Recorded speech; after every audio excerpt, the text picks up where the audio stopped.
What up, fam? Hit that like, hit that subscribe. Come talk some about to be 2-0 Eagles with us. Let's go.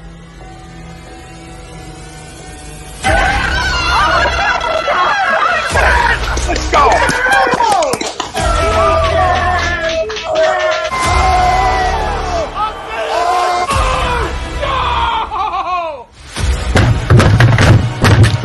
This ain't the fuck like oh, this game he stinks.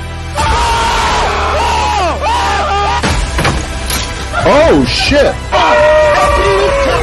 It's gone.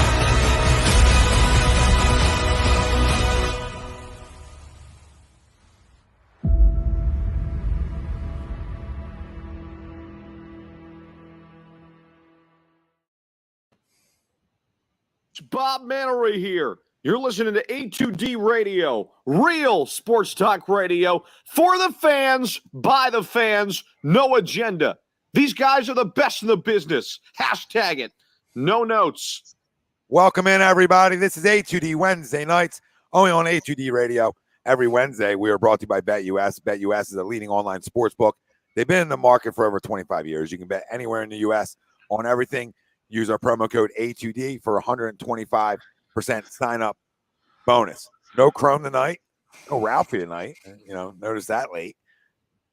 Maybe Noah tonight. But who we do have, Frank Matthews, Greg Milankovic, Ryan Brodo. I'm Tom Arnone. Everybody out there, welcome in. At the end of the show, we'll give you our locks of the week.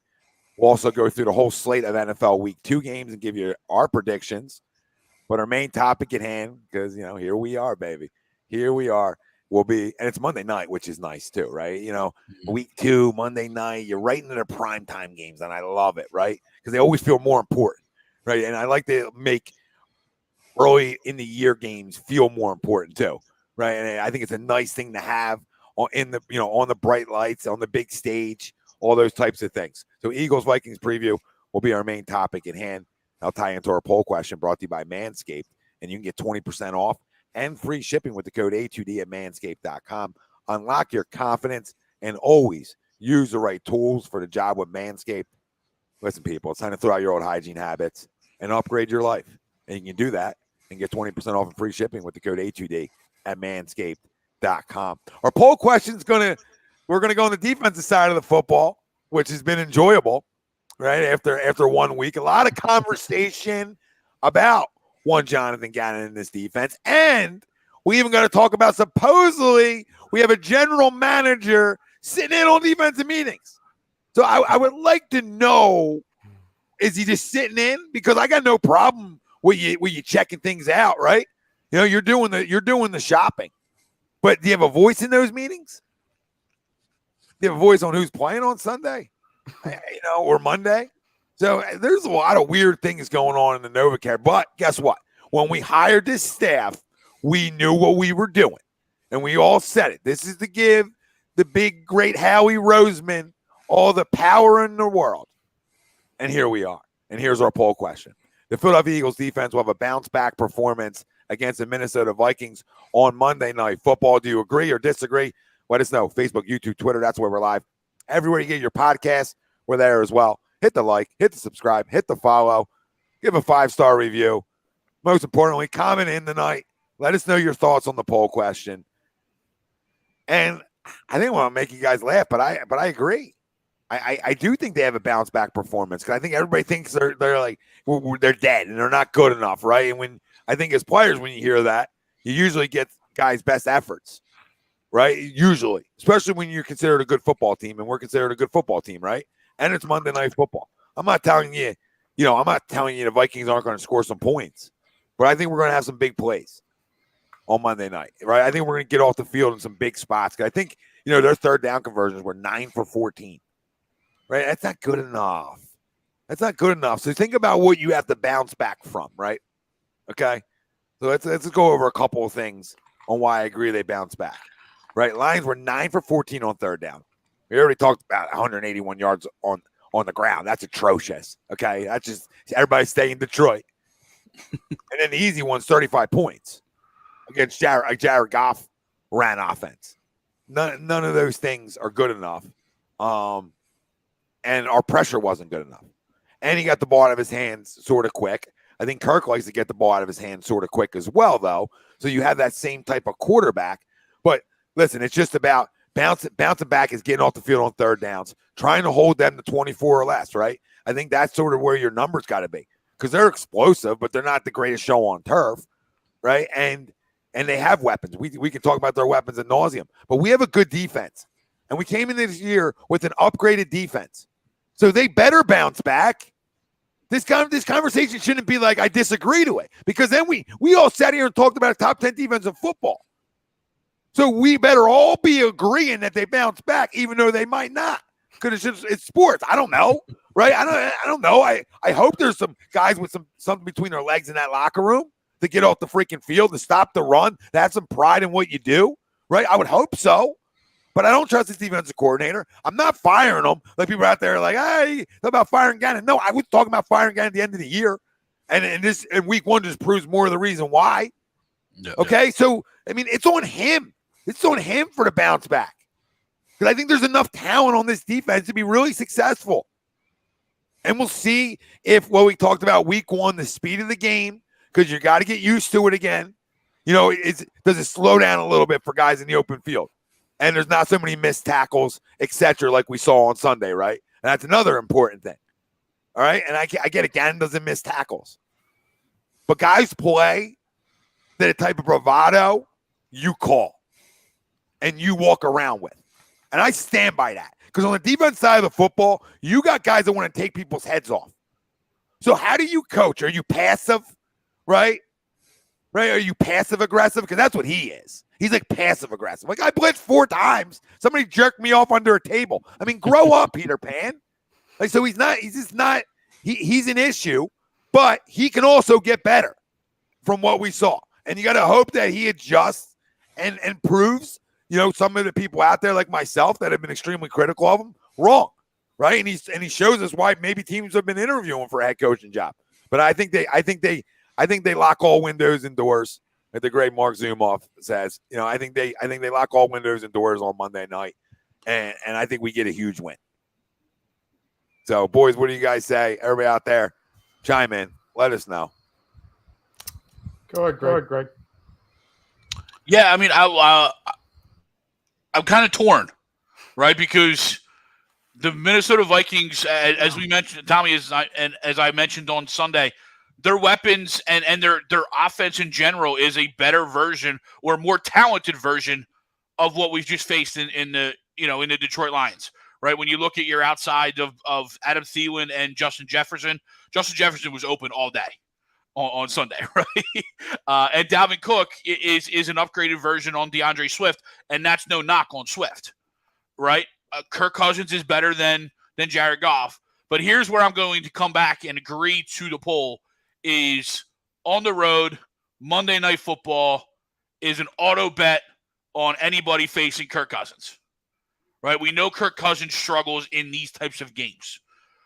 Now, that was with Mike Zimmer as your head coach. We don't know what his trajectory is going to be with a new offensive-minded head coach, but we can't worry about that. Because, Tommy, as you said, we were talking about having a top 10 defense on paper, maybe top 5 before we even watched them play.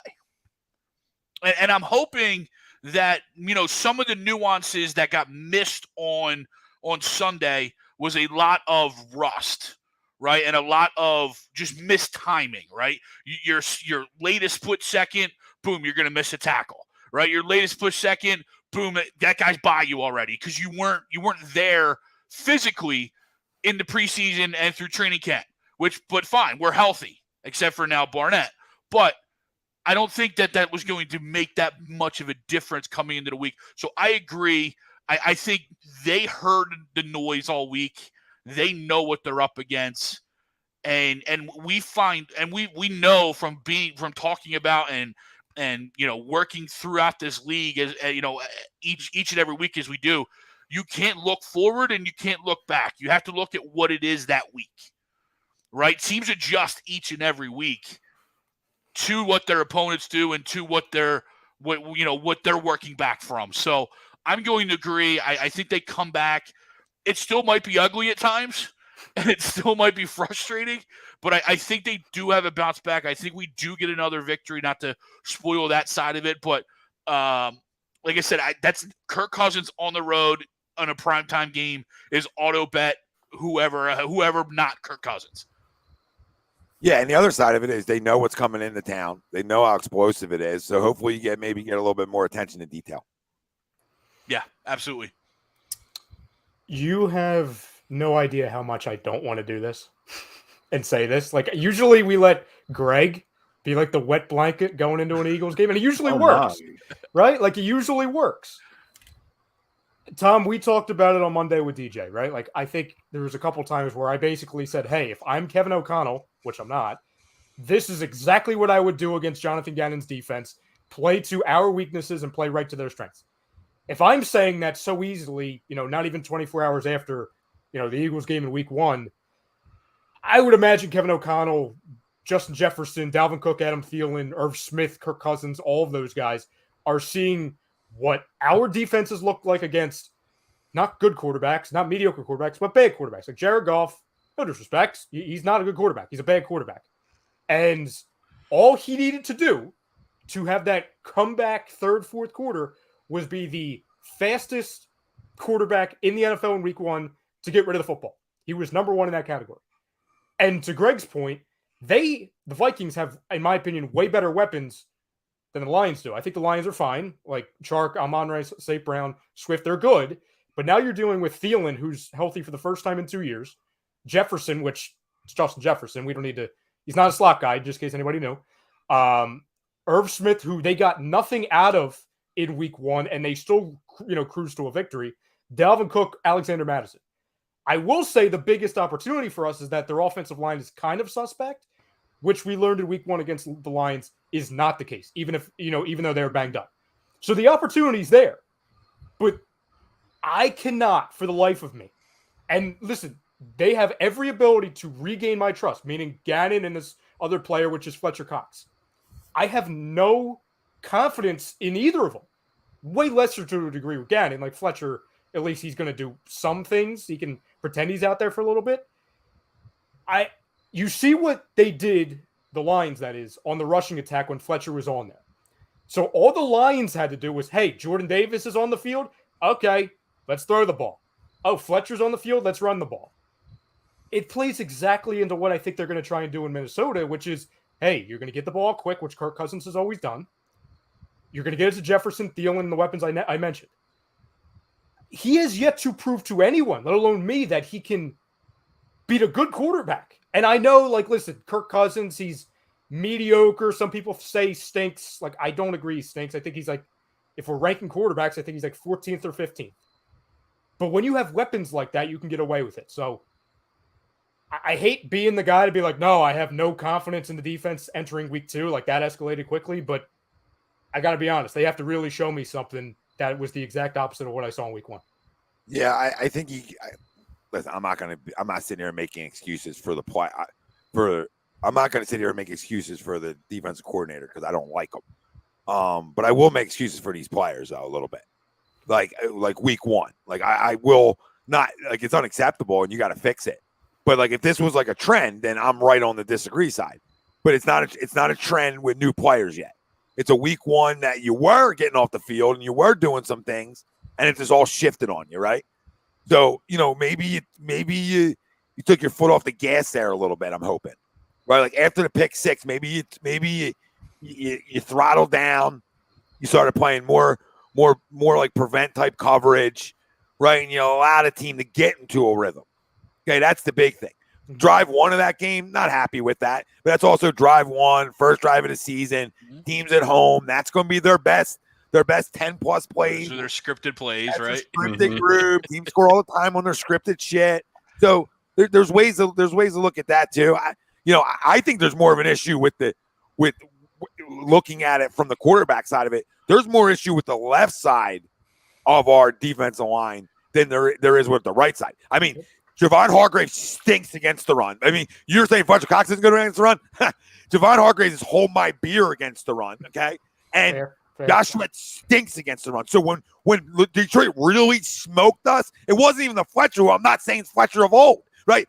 It was to that side of the football field, and they exposed us. So that's my biggest concern is are those guys going to step up in the run game? But listen, this is the league. This is the way the league is. Like, Minnesota's the talk of the town after that win. They're the talk of the town. Green Bay's offense stinks right now. They always stink week one, but they really look like they're not good right now. And everything looks like, Minnesota's going to come in and they're going to tear us up. Well, they only scored 20 points at home against Green Bay defense.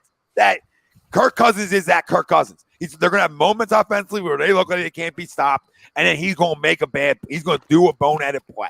You know what I mean? And I like Kirk. I think he spins like nobody's business. But their offensive line isn't as good as what we just faced. So that's why I'm like trying to be positive Tom here. And I hate our defense coordinator, but I still want us to be good. I don't want to have to hate him. Like, just be good, and I don't care how you dress, what kind of glasses I don't care about any of the extra.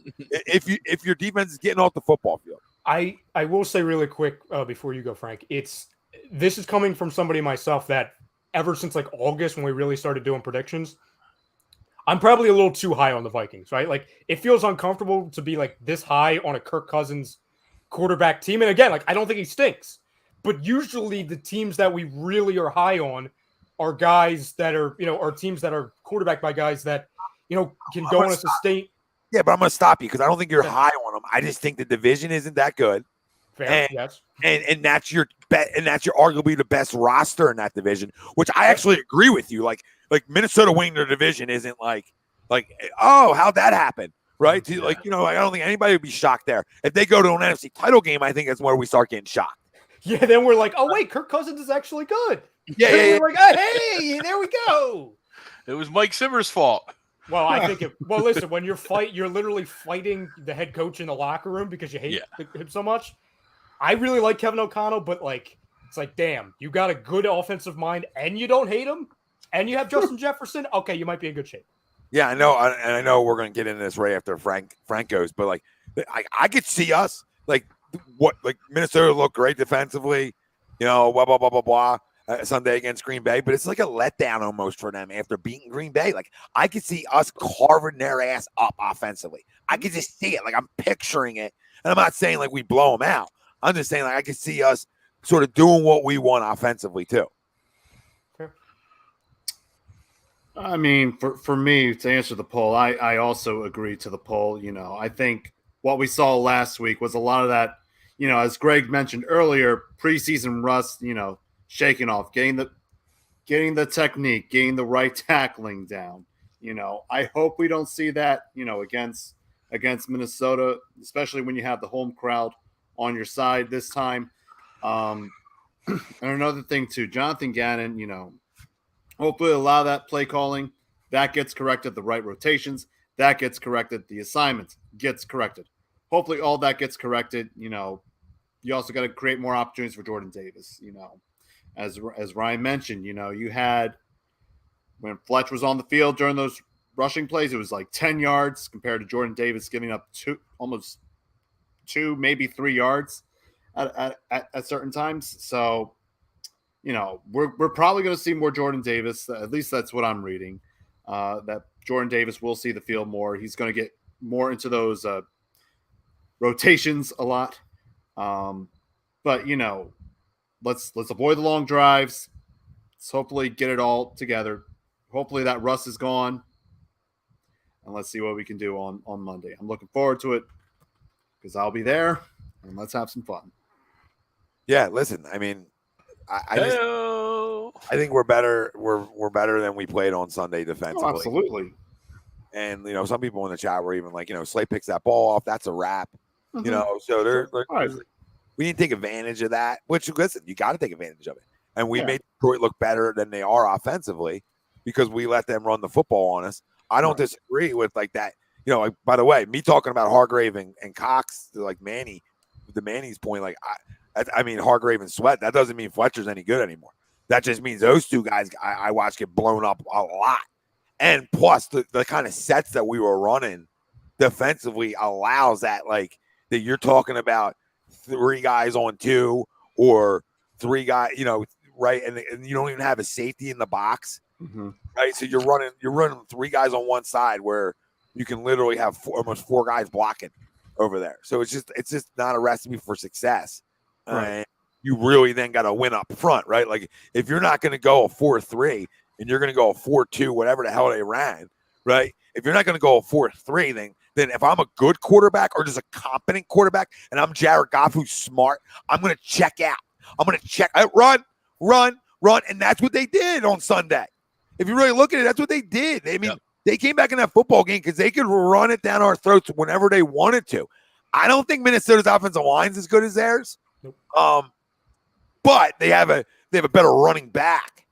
But that doesn't mean we can't shut Dalvin down. Like, I mean, It's not like Dalvin's never been held under 100 or, Dalvin hasn't been held under 80 before. So, like, that's doable.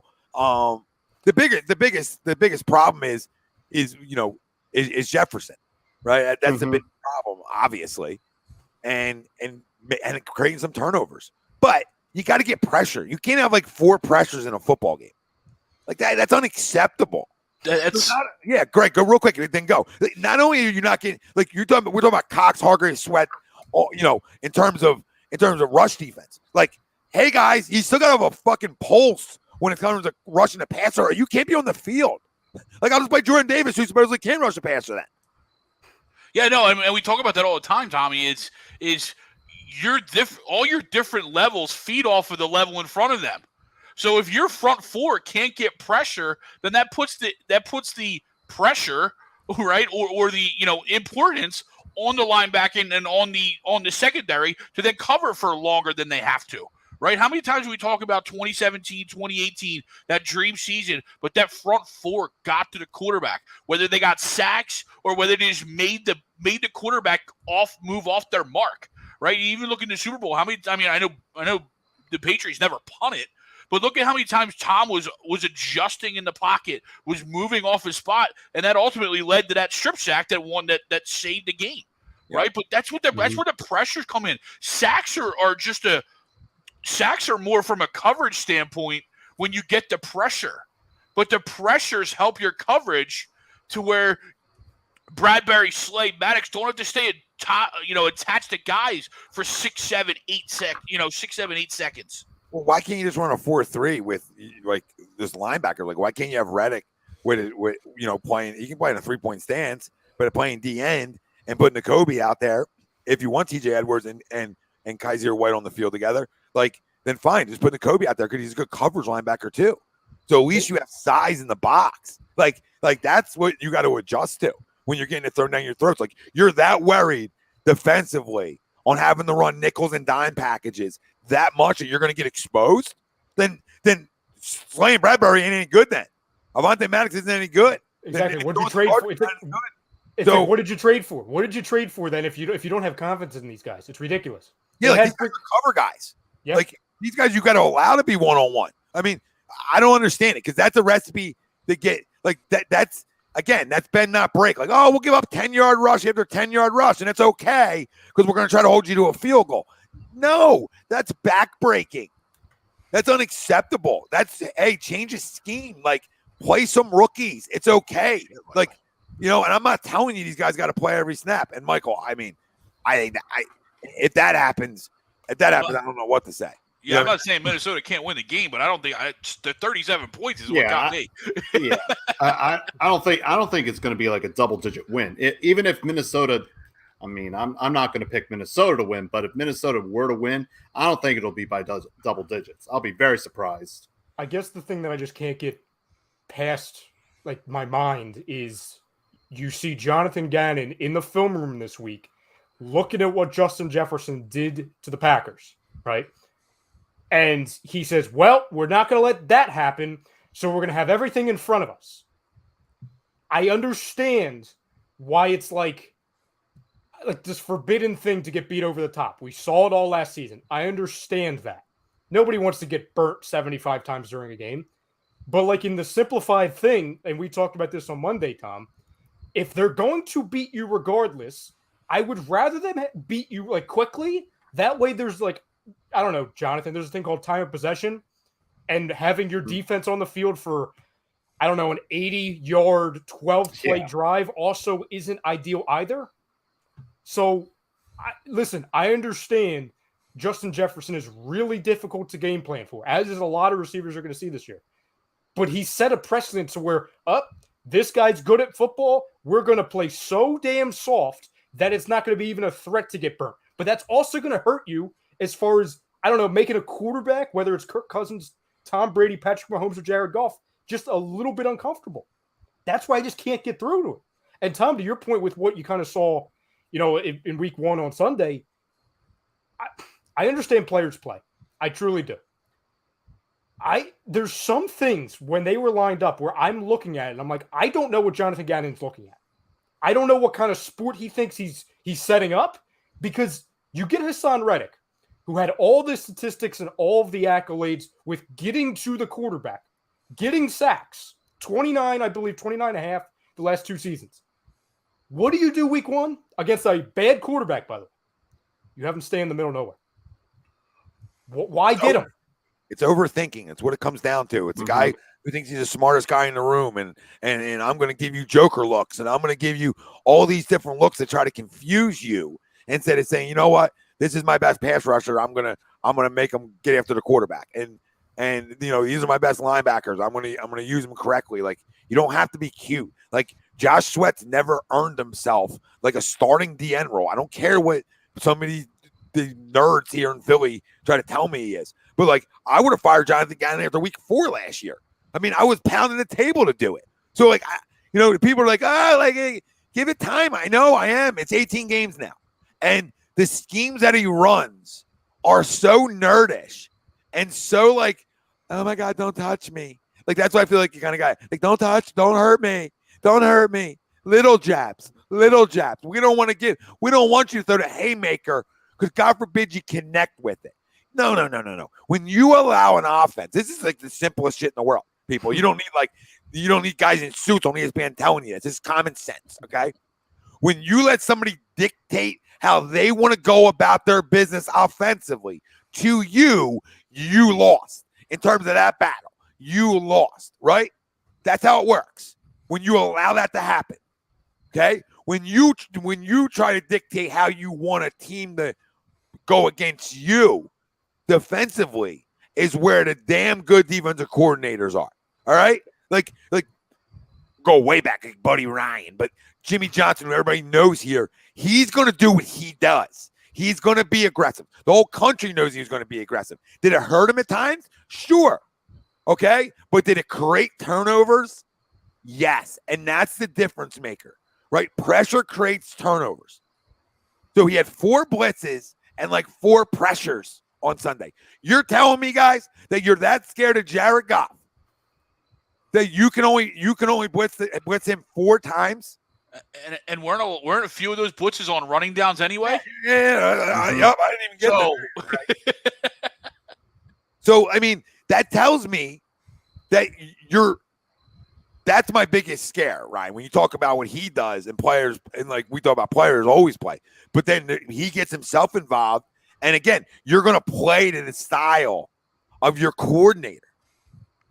So when you're pussy, when you're essentially a pussy, right? Guys on that side are going to start playing like that. That's what's going to happen. Yep. Right? I don't think Fletcher Cox is done. Like, he can't play anymore. Right? Part of it's scheme. Part of it's getting older. Like, Javon Hargrave can get after the quarterback, right? Like, we have some guys on this defense. We supposedly have great man cover corners. Well, then you're not playing to your player's strength, and you don't want to be the big bad wolf, right? You come in the Sundays scared. That's what happens. And that's what we're seeing. And that's a problem. So whatever Howie's doing in there, I'm not saying Howie's got a big beanbag, but whatever he's doing in there, right? I mean, they gotta be the aggressor, and I'm gonna stand by that. I don't need you to blitz 100 times a Sunday, but I do need you being on the side of I want to dictate to you. I want to put you in tough spots. Have a pulse. That's it. Make them uncomfortable for 5 seconds. Yep. This is quarterbacks days about through like 8 weeks straight last year. Like, there's another quarterback we're letting get comfortable. Quarterbacks that we never heard of. We allow Benucci, Gilbert Grape. It's like, oh, Gilbert Grape is really comfortable tonight. Nobody in the history of the planet should ever say that ever. Gilbert, or Garrett Gilbert. See, I call him Gilbert Grape. I don't even know his freaking name. That's it. No, it is his name. You're good. Yeah, well, guess what? It was I almost had to call him Garrett Gilbert because he almost freaking beat us. It felt like for like a minute. For a minute, I'm like, oh, is Gilbert Grape really going to beat us tonight? Because Jonathan Gannon clearly wants to make his life easy. And that's what I just can't get freaking past. Again, you have all season to prove me wrong. They're not dead to me, right? Like, you can regain my trust, all that. And I know I'm not the only one on this island. But it's like, damn, do something for once that you've never done. Make a quarterback on football Sunday Monday doesn't change my trust level for Jonathan Gannon. No. Like, you know what I mean? This is nothing to do with that loser. That I think they have a better game. Just to clarify that to everybody listening. No, you believe in the talent. You believe in, hey, you got so much damn talent in the offseason. Maybe it'll outweigh how much of an idiot the defensive coordinator is. Yep. And I believe in ebb and flow, right? Like, Sure. I believe that you're not going to give up 9. You're not going to average giving up like 9 yards a carry for an entire season. Like, I mean, I hope not. So I believe in a little bit of ebb and flow. Like, maybe you give up 4.5 this Monday. I saw a couple common questions in the chat. The last time he won in week 2 was 2016. Kirk Cousins' record in prime time, first, his record on Monday Night Football in his career is 2-9. His record in primetime games is 8-17. So the odds are in our favor. Yeah, except for Jonathan Gannon. Yeah, I'm just not scared of it. I'm just not scared of the Vikings. I'm just not like, they're good, they're talented. I get it. I'm not scared of their defense. I don't got the 85 Bears walking in on Monday night. So like they're good, but they're not good defense, but not lights out. And they're not even as good as last year because Mike Zimmer's a defensive guy. So at least with him, like you're going to get good defense. I think what happened on Sunday against Green Bay is typical Green Bay week 1 stuff, right? I feel like they're never ready to go, and obviously they're garbage. And they're they're going to offensively. They'll get it right because they have Rodgers. Like they'll figure it out. But to your point, like they were garbage. They were garbage on Sunday. So I'm not. I think Minnesota defense might smell themselves a little bit this week, and we got an opportunity to go pound the ball down somebody's throat. So the biggest way we help our defense and our shit defensive coordinator is time of possession and being able to continue to put our fingerprints on games on how we want to play it, and we want to play off the running game. We want to be able to play action off our running game. That's the way we want to set our offense up. We don't want to be like, not saying we don't want to throw the ball because we do, but we want to be able to run it to throw it. Unlike a lot of teams in the NFL today, throw it to run it. We actually got to be the opposite. We got to be a little old school, which is fun. I'll tell you this much. I understand, like, I'm never going to go into a game saying, hey, I want Jalen Hurts to throw it like 45 times. Like, I'm asking for pain if I'm doing that. But some of the chat brought up a good point when they were asking, like, hey, who are the cornerbacks on Minnesota? It's old man Patrick Peterson and it's Cam Dantzler. Somebody said on Monday it was Andrew Booth. No, Andrew Booth's not even – I don't think he's healthy. And B, I don't think he would be the starter anyway. So I look at it and it's like, okay, well, A.J. Brown, Devontae Smith, how are you?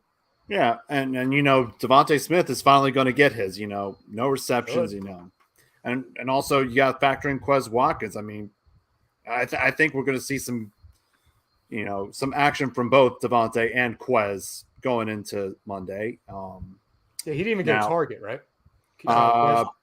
Quez did not get a target. I know Devontae. He got 4. He had the one. Yeah. He had 4 snaps. He got 4. Devontae got 4 targets. And then there was one catch, but then that got negated by the PI. He got 5. I feel like he should have caught the 1 early, Frank. He should have, yeah. But I don't know. They didn't show the replay of the first one. It looked like he dropped because I don't know how close he was to being out. You know what I mean? Like I didn't know if he was worried about his feet. Right? They didn't show that one a second time. But the one he did catch, that got called back. To your point, yeah, I agree with you. You know what was strange? And like I understand, like it's an RPO offense, so things are going to be all over the place. You had in that first quarter when things were real, like it was basically like just Jalen Hurts running for his life and making plays. Right. Specifically on that play, I think that you just mentioned, Tom, where it was either a 3rd or 4th down, and he threw it and it hit the back of Devontae's helmet. It's like it was a complete miscommunication. The entire offensive line was in rush coverage. Like they were playing as though it was a running play. And they did that like 5 times. I'm like, yeah. Yeah. Yeah. There were moments of that where, I think that's where the RPO gets you. Yeah. Yeah, there were moments during that game on Sunday where I'm just watching. I'm like, all right, they're going to do, especially with some of those RPO plays, where I'm looking where on plays where it's like, that was something you should have ran, not pass. Hopefully they get that all together on Monday. Well, and I say that because, and again, it's going to be a gimmicky offense because of the quarterback. I understand. But do you know how many times they actually had Jalen Hurts under center in the game in week one? Wasn't a lot. I know. Yeah, I know of wasn't. at least one because I caught Chuck's tape today. It was one. That was the it. only one? Go check out Chuck's tape because you'll I see did. it. Yeah. There you go. Yeah, it was one. And listen, I have to remember that this is not Mahomes. This is not Herbert, right? So I have to understand that things are going to look different. Right. But going back to last season, we had this same conversation, especially after the Denver game, which a lot of people point to, hey, this was one of his better games passing the ball and just overall quarterback play. He was under center a lot. And there's been times he did it, I believe, in the Falcons game in week one. There's a bunch of them where he's going under center. And I'm like, he's stepping up in the pocket. He's throwing. He's evading traffic and looking to pass downfield, almost like he's not Russell Wilson. So nobody quote me on that. But like a Russell Wilson where he's, you know what I'm saying? Like he's scrambling. Instead of scrambling to run, he's looking up and he's passing downfield, which is one of the things that Russell Wilson does really well, or at least he used to. I didn't really see it that much on Monday night. And we're like, hey, if you do that more, then we could buy and say you being, a full-fledged franchise quarterback. That was all under center. Now it's this shotgun nonsense, which, again, I understand. But I really wish that they would integrate that a little bit more just to give it a different look. If it doesn't work, then go away from it. Yeah, no, you're absolutely right, Ryan. Because there's also different looks from the running back position, right? Now the running backs are taking the handoff, moving forward as opposed to standing still. There's a bunch of different nuances, but I think where we're not going to see a lot of it is because we know that as of right now, he doesn't go through his reads right now as we hope. Yeah, I don't. Right, you know what I mean. So like when he gets back there, he's not going to sit there and go 1, 2, 3 and then out. Right. They want him to see that from Jump Street, right? You know what I mean? And I'm not asking him to go 1, 2, 3 out. I'm saying if you're going to go 1 then out, while you're out, just look up. Devontae might be standing there, and instead of having to run and take 2 hits, just throw it. Just throw it. It's fine. Listen, I want him to take less hits. I'll say the reason they have him in shotgun so much, and it's not nothing more than, I'm telling you what it is. It's the fact that he's small. And he can see better. That's another side of it. Yep. Yeah. So it's not even like I like a guy getting under center once in a while too. Like I'm right with you guys. So don't think I'm taking the opposite side because I'm not. Right. But that's the reason. Like Kyler Murray's in shotgun all day. And Kyler's smaller than him, obviously. He's a baby, little guy. Right. He's in shotgun all day. I don't know. I mean, he might have taken 5 snaps under center his whole career, I feel like. I feel like so but the difference with us is we really run the football well out of it. Which is really good at the NFL level that you're able to because you have a quarterback that's so comfortable with it too. I got no real issue with it. The issue is if you're going to RPO all day, which I want them to do. Like I'll be the biggest advocate on yelling from the 700 level per se. RPO it all day because it freezes guys. It really does, and then it allows your quarterback windows too because it spreads the defensive line out a little bit more. In a weird way, and it allows him to see the field better. That's why I think that's the way it works for Jalen Hurts. Not saying he hasn't had success under center because it's a small sample size, obviously. But that's my reasons. Like, I'm okay with it. But what I like to, like you said, what I like to mix it up. What I like to go under center and love a play action under center. You know what I mean? So there's things I would like to do under center, but I also understand why they do it. Why they do. They're doing what he's really comfortable with, right? Yeah, they're scheming to him. Yeah, and that's the way good coaches do it. I mean, we talk about a defense is not doing it, right? So when you look at Nick Sirianni and Steichen and what they do offensively, I'm not telling you like next week I could smoke them 2 guys, right? Like I mean, Monday night could be a massacre.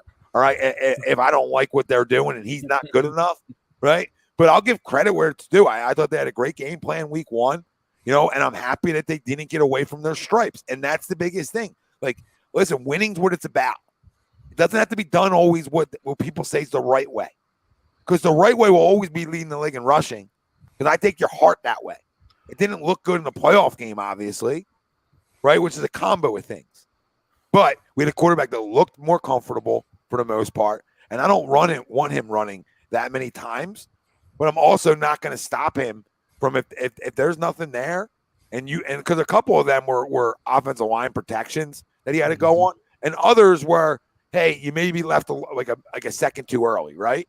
And that could be the pressure early that he saw in that football game. Yeah, making him do that too, right? It's just like, it's all human nature. It's all human nature. We're humans. We're not playing Madden, right? So like, if you get pressure early on you, and you feel you got to escape, well, guess what? You're going to start escaping sort of more than you want to.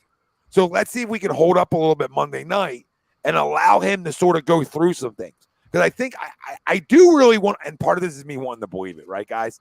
Right? I believe that he's going to get better. Like, I want him to keep getting better because I believe in the person. Sometimes you can believe in the person, not necessarily believe in every skill set they have, but believe that this guy wants to win and he's going to play winning football and he wants to get better. Like, how many times do you see that? Like, how many times do you see a team? Like, I feel like this team will run through a wall for this guy and numerous walls for this guy. And that freaking matters. It matters. So, like, I told you on Monday night, right? Like, I'm going to get into some throws and I'm going to critique this guy, but I'm not looking at every time he drops back with binoculars. You know what I mean? I just can't do it anymore. No. I got to look at the turnovers. I got to look at, like, that's when he'll play bad football and we'll lose games. If he turns the football over, we're not going to win many games. But if he makes the right decisions, he's clean with the football. He picks up first downs on his legs when he has to, and we end up getting a W at the end of it. I'm going to sit here like the dial does and just sit here and harp on him. No, let's harp on a loser. Let's harp on a guy that we see doesn't change, who we see doesn't want to get better. That's who I'm harping on. I'm using this year to harp on guys who don't get better. Now, if Jalen doesn't get better week 2 and we see some lack of regression, then we have absolutely the right to be critical of him. But to sit here and be critical of his play week 1, I think that's what the losers want to do. And that's the guy's looking for video. So somebody said, oh, you're just looking for content to me when I rip Gannon. Oh, that's what I'm doing? I'm looking for content. First off, it's my job to supply content, I feel like. And it's also my job to give you my opinion if you like it or not. And my opinion is I didn't draft 2 fucking cogs of the best defense I've seen in a decade in college football and not play them. Like, listen, you want to play Jordan Davis 22 snaps and continue his progression? Fine.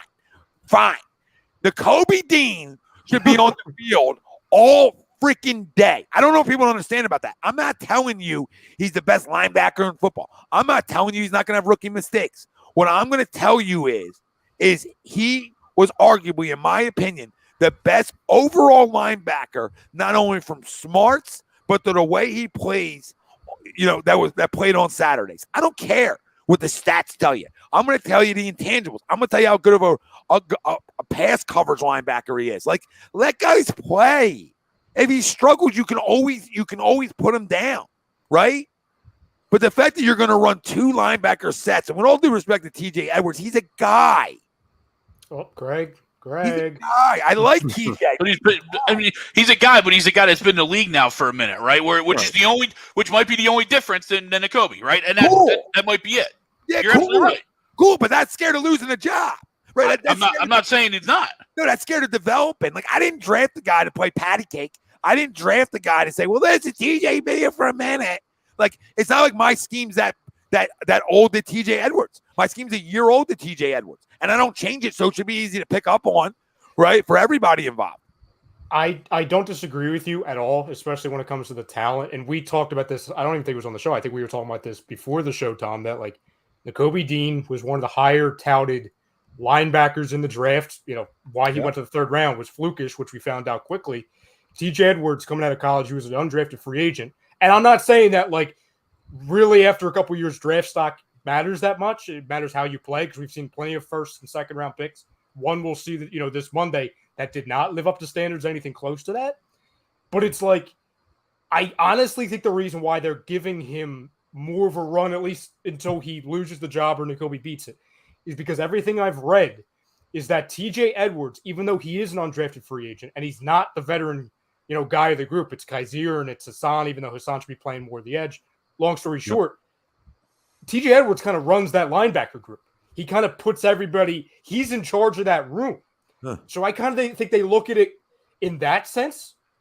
And it's like, hey, if Nakobe plays up to that standard or TJ struggles or anything, then we'll give him the rub. I'm not saying it's right. No. I'm not telling you you're right. I'm not telling you you're right or wrong. I'm not telling you that their opinion's not right or wrong. What I'm going to tell them is, though, what I'm going to tell the nerds in the building is this guy ran a better defense, probably that our defense played last year. Like that Georgia defense, if you just put them in the pros, they're probably pretty good. Like, you know what I mean? They probably hang in. I'm not telling you they're going to be a top 10er. Well, I'm going to tell you they're going to be probably pretty good, right? They're going to be pretty good still. And the fact is, I don't have a problem with TJ Edwards playing. This is where, like, I don't want to get misconstrued, not by you guys, but like the people. Like, I like TJ. But how about you play the guy at outside linebacker? Like, it doesn't always have to be missionary, dude. If you got to get your best players on the football field, this is what we talk about. If you would have drafted him 18th overall, which you could have done, right, or whatever other pick we had after Jordan, right? If we waited and didn't trade up and whatever, if all that stuff went is equal, like a lot of mocks, those two guys would have been your 2 first-round picks in the first round, right? 2 picks in the first round. So you're gonna tell me that guy ain't gonna play? He's going to play 2 snaps on Sunday, and the other guy plays 22. So 2 guys that I use draft picks on, and essentially you did do that. Essentially what you did, 2 out of your 3 picks were those guys. This isn't Davion Taylor. This isn't bring along slowly. This is a guy who's played football at the highest level. This isn't a guy who went to whatever freaking, Colorado or wherever he went, okay? With all due respect. So I got to find a way to get him more than 2 snaps. No respect for Colorado. You're good. And 2 snaps. 2 snaps is unacceptable. 22, I can seriously wrap my head around. Like, for Jordan Davis, I can wrap it, or 23, whatever it was, right? I can say, okay, I get it. For Nakobe, I got no time for it, especially when you're running 2 linebacker sets when this guy's not going to hurt you if you go a 4-3. Like, I don't understand it. But you want to get cute and run Hassan Reddick in all these joker positions. Grow up, dude. Like, this is the guy who is second in the or top 5 in the National Football League in sacks in the last 2 years. So I'm pretty sure how I get creative with him is I line him up on the left side. I line him up on the right side. I line him up at D tackle. That's how you get creative, John. That's how you get creative, bud. I'm going to tell you how you get creative with your front. That's how you do it. Umberto, by the way, like, I'm not saying what they did was correct. I was just saying that's probably in their heads. Him playing 2-3 snaps is inexcusable. So don't think at home that I'm saying it's fine or I'm giving them a pass. Absolutely not. Absolutely friggin' not. It's just, hey, these guys like to overanalyze, like, oh, he's the leader, all that. That's all well and good in the offseason. That's all well and good in the locker room. Give me the best players available. And I'm not saying TJ Edwards stinks. Neither is Tom. But it's like, damn, can we split it up a little bit more and give him 12 at least? Can we start at 12, not 2? Forget 22. Can we give him 12? I don't think we're asking for 2. Yeah, and I just think they're stuck because they have them playing the same position, right?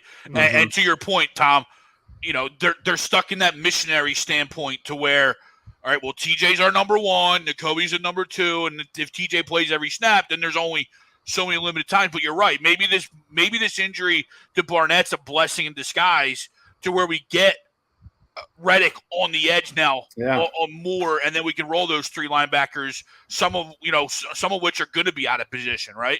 Yeah. Angry Bear. I know it's preseason, and I get it, but he wasn't on every tackle, and he did look like he was around the football a lot in terms of Nakobe Dean. So, I'm right with you there. Killer Zone just said, just sub. Appreciate it, brother. If you guys haven't out there, hit the like and subscribe. Stay a while.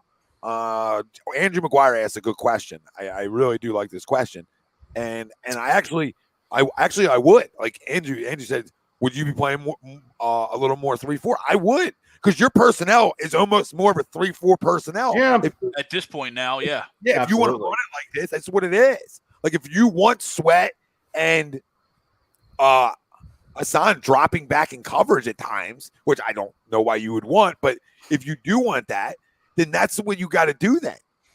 So you at least leave the option. I don't know. At least you leave the option to be able to bring them or drop them back.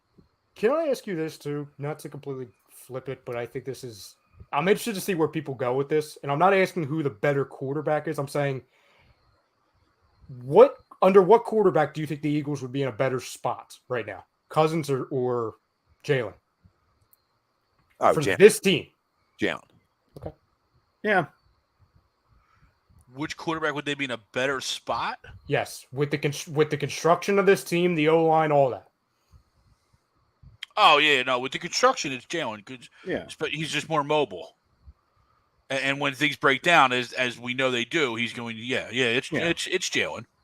Okay, I agree. I think it's It's I don't think close. Yeah, Right. because Yeah, at the same it's time, close. Cousins Because would have a Kurt's- great offensive line. Right. Which and has Kirk's never going really to spin had. it better than Jalen will, but Jalen's going to run it better, Yep. right? So you kind of look at what this team is. This team is probably better suited as we've pounded the road for, and I know Tommy's huge on this, is being the best rushing team in football. So, that's where Jalen fits this team better. It starts with him. Like, all due respect to our running backs, but we're not leading the league in football or even top We don't have five. Dalvin Cook. With Kirk Cousins under center here, we're not going to be as good or explosive. Absolutely. And just like Jalen will probably be more explosive at Minnesota, if you want to be real. Like, they're like, who makes Minnesota better? Jalen makes Minnesota better. I mean, they would be lethal with Jalen Hurts because of the playmakers they have. Then they're on turf, right? There's a lot of factors, but Cousins is good. Like, I've never been like a Kirk Cousins hater, but I think we get to him on Monday night, and I think that's the difference in the football game. So I see a lot of You like that? I see a lot of Kirk, which again, I don't think I could understand. I could understand the argument for Kirk, but I mean, I don't necessarily agree with Chris. Right. I don't like. wow, the guy's a 500 quarterback. Like, I mean, at Yeah. some point, that sample size is what it is, right, Chris? And I like Kirk. Like, but at some point, 62 and 62 is what it is, or whatever his record is. 62, 62, and 2. Yep. I mean, you don't get more mediocre than that. And I know his numbers are good, but what kills the Minnesota Vikings over the last 2 years? The last 2 minutes of the half and the last 2 minutes of football games. Like, they were so bad in those times. Well, that's on your quarterback, dude. I mean, those times are usually on your QB, right? He's either throwing, I'm not saying turning the football over, but everybody talks about 7 interceptions last year. How many fumbles did he have?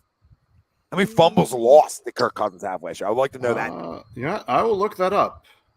Because the 7's a really good year, but I guarantee if he didn't lose over 5 fumbles last year, somebody come punch me in the face.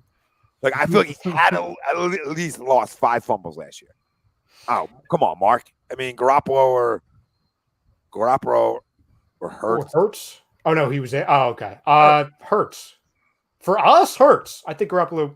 All right, let's see. Kirk fumbles. Here we go. If real quick, Frank, if anyone says Garoppolo by a mile, just go look at what Garoppolo did in those playoff games and how many times he threw the football.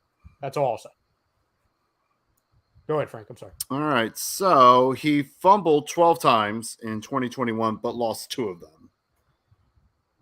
Yeah, well, that evens out to 5, in my opinion. Then Yeah. put the ball on the turf 12 times. 12 times he put the ball on the turf. Lucky bastard. Lucky bastard that he had under double digits. But that's a lot of fumbles, right? That's Carson. That's Carson as fumbles. Yeah, that's a lot of fumbles. But no, Kirk can play. He's good. I just think it's interesting because Kirk, if he was here, he would have something that he's hardly ever had in his career with Washington and Minnesota the last handful of years, which is a very, very good, one of the better offensive lines. So I'm like, hey, he would have a lot better time. He would definitely be getting Devontae more involved and AJ. Kirk Cousins with AJ Brown, which would be, as good as Jefferson and Jalen Hurts, in my opinion. But then I also realized, well, what is this offensive line built to do? Stop the rush, push it downfield, right? And I'm not saying they're bad in the pass game, but I'm like, it perfectly plays into what Jalen Hurts is really good at doing. And to your point, Tom, I think you completely nailed it on the head with Jalen Hurts on the Vikings. I think would be really good, or as good as you can expect, because it masks some of the deficiencies of their O-line compared to ours because of how much he scrambles. Umberto says Kirk does play well against us usually. 6-3. Yeah, 6-3. Yeah. That and get some sacks Monday night. Yeah, and that's sort of where I'm at. Like, we didn't sack the quarterback on Sunday, so the ebb and flow of it means I got to get there a couple times, right?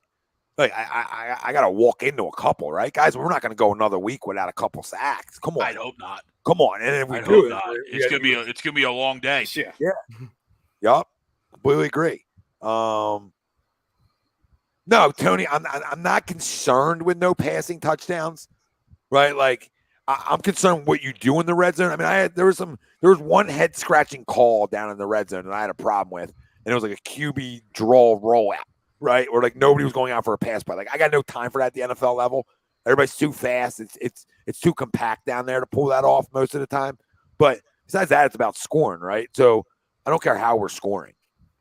As long as we're scoring, like how are we getting down there, right, Tone? I felt like throwing the football, running the football. I thought we were doing a pretty good job of sustaining drives and getting the ball down the field.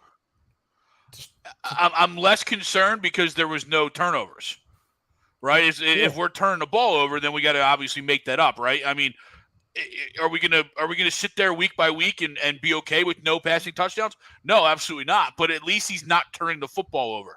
You know what I mean? In that area, or turning it over at all. Hold on. So you tell me 5 weeks from now, guy. I'm not saying we're gonna be 5-0, but we're 5-0, and we don't have a throwing touchdown, but we're just winning games.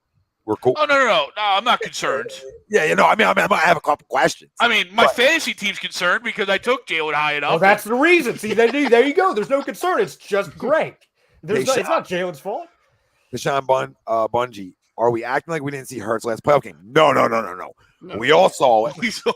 We're hoping for growth, right? Like early on in the year, you got to hope and pray because, Deshaun, you'll hear me say it all year long. I would rather use those 2 first-round picks to continue to make our roster better, right, than have to use them to get myself the franchise guy. Like I'm praying this guy figures it out. I think we all are, that he gets better. I thought week 1 he had some throws that I liked. He had some ones that I didn't, right? But overall he played winning football. So let's see what he does week 2. I bet you this week that we spread the football out a little bit more. Like I feel they're going to take away A.J. Brown, and this is where Devontae, Frank brought up Quez, Dallas. I think this is a week where these guys have big weeks. I do. Mm-hmm. I really do. Like Devontae's not going to go no catches again. Like it's just can he throw the ball like Herbert and some of these guys? No, but he can still throw the ball enough, and I think he showed you that. But I think the big thing is his security blanket's going to be A.J. Brown. And not only because they're boys, and they're like family essentially, but because he's big, right? And when you have smaller quarterbacks, it's almost easier for them to find the bigger targets, right? It's just like common sense again. Like I'm just giving people common sense again, right? I can see that guy behind the line a little bit easier at times than I can see the other guys. I mean, look at Kyler Murray again. I'm going to use that as an example, right? Murray, when Diop's on the field, a different quarterback. Completely different. Bigger. I can see that guy, right? Marquise Brown's small. Like, and just using this example, not that you don't find those guys, but I think that's what you saw week 1 was like they had a connection. They have a chemistry. I still think AJ is going to have 5 or 6 catches, right? Because it's just AJ. But, this is a week where I can really see that big play from Quez when the pocket breaks down. A week where I think Devontae has 7 or 8 catches. And I think we can run the ball on him. So I know Michael said like we're being homers. We'll get into predictions here, but I don't think it's homers. Like who's Minnesota? Like I don't understand. Like they are solid, but can we stop? Like they could easily come in here and beat us, right? This is the National Football League, right? I mean, but anything could happen. I mean, look at week 1. I mean, teams that we didn't want to win won. You know who loses the most money, Frank? Weeks 1 through 4 are where NFL bettors lose the most money. Mm-hmm. That's where sports books clean up early on. They clean up early on because early on it's so hard to tell, right? You don't know who people are yet. Like Minnesota looks good, but guys, we're not factoring in that they're coming off a big win. That's a big bad wolf on the block. Well, and real quick to Sean's thing, like nobody's saying he's a top 10 quarterback by any means. Like this isn't a Jalen Hurts crown fest. All we were saying in the first 59 minutes is for our sanity, we're not going to try and compare him and look at tape of Hurts and then Herbert right next to it and be like, it didn't match. Like, no, we're gonna critique what he needs to, controllably and realistically improve on, but we're also going to count on what he does really well. Like it's different. If we're going into games saying, hey, he needs to look like a top 5 quarterback, then we're never going to be happy. And I don't think that makes us homers, to the other guy's point. I just think it's limiting expectations. It's seeing what we see and analyzing it from that. If all of a sudden he becomes a pocket passer like Herbert, then okay, color me surprised, but then we'll start analyzing him a little differently. Well, why don't we just analyze it off the simple, right? And the simple is if this guy's winning 12 games a year, if this guy's finding ways to win playoff games, then guess what he is? Then I'm going to riddle everybody. Then he's a franchise quarterback. If you're winning 12, 13 games a year and you're playing winning football and you're not turning the football over, well, then like I said it on Monday night, then I'm going to riddle you what that guy is. That guy then is a franchise quarterback. He might not look the part. He might not do certain things. But if you can find ways to win in the playoffs and throw it enough, that's what matters. Like, how's this 2-minute drill, right? Because if it's 2-minute drills money, and you're close in football games, well, guess what? Maybe he does go on a drive in a playoff game, right? A big drive, a couple big first downs with the legs. The biggest concern is getting your guy hurt. So it's limiting. I don't need, same thing with Buffalo. I don't need to see the Josh Allen QB draw. If I'm a Buffalo fan, I just don't need to see it. I know the guy's tough as nails. Jalen's tough as nails. I don't need to see it because over 17 weeks, those bumps and bruises start to hurt, or they keep guys out of football games. So we don't want this guy missing football games. So, and he needs to realize that, and that's what we talk. You're not Mahomes, but you can learn from these guys. You can move and shake inside and outside the pocket and still have big plays downfield and even bigger plays, and your body takes less hits this way. Right? So there's ways to maneuver and shake. You got to trust your arm and be able to trust yourself to do that. Because if he can turn himself into that, you don't need to be the guy that can always go 1, 2, 3, throw. You don't need to. You need to be at times, but you don't always need to be that guy if you use moving within the pocket to help you stretch the field. You don't need to because you're going to be throwing for 280 a game. He's hard in this league. Jalen, can you throw from different arm angles? Can you throw across your body on the run, which is frowned upon? But can you do it? Can you backyard do it? That's what happens when the pocket breaks down in the National Football League with the damn good quarterbacks. It becomes backyard football. Yep. And I would think that Jalen would be a pretty good backyard quarterback. So it's got to come down to him believing that he can make these throws on the run, right? We already know he's I hate using the term great, but there's things that he does with his legs that are great. So, do I think that makes him a great quarterback? No, but it makes him a really good weapon. And I know that's like a cop-out. Oh, Ryan, you need a franchise quarterback. I understand that. And I hope he continues to grow on the things he needs to in order he becomes that. But at least I know right now you can win with him being a weapon, and that starts with his legs. Now, is that going to age well for his career? Does he need to, for his own sake, the team's sake, learn how to get rid of the ball quicker and not, get hit as much? Yeah, absolutely.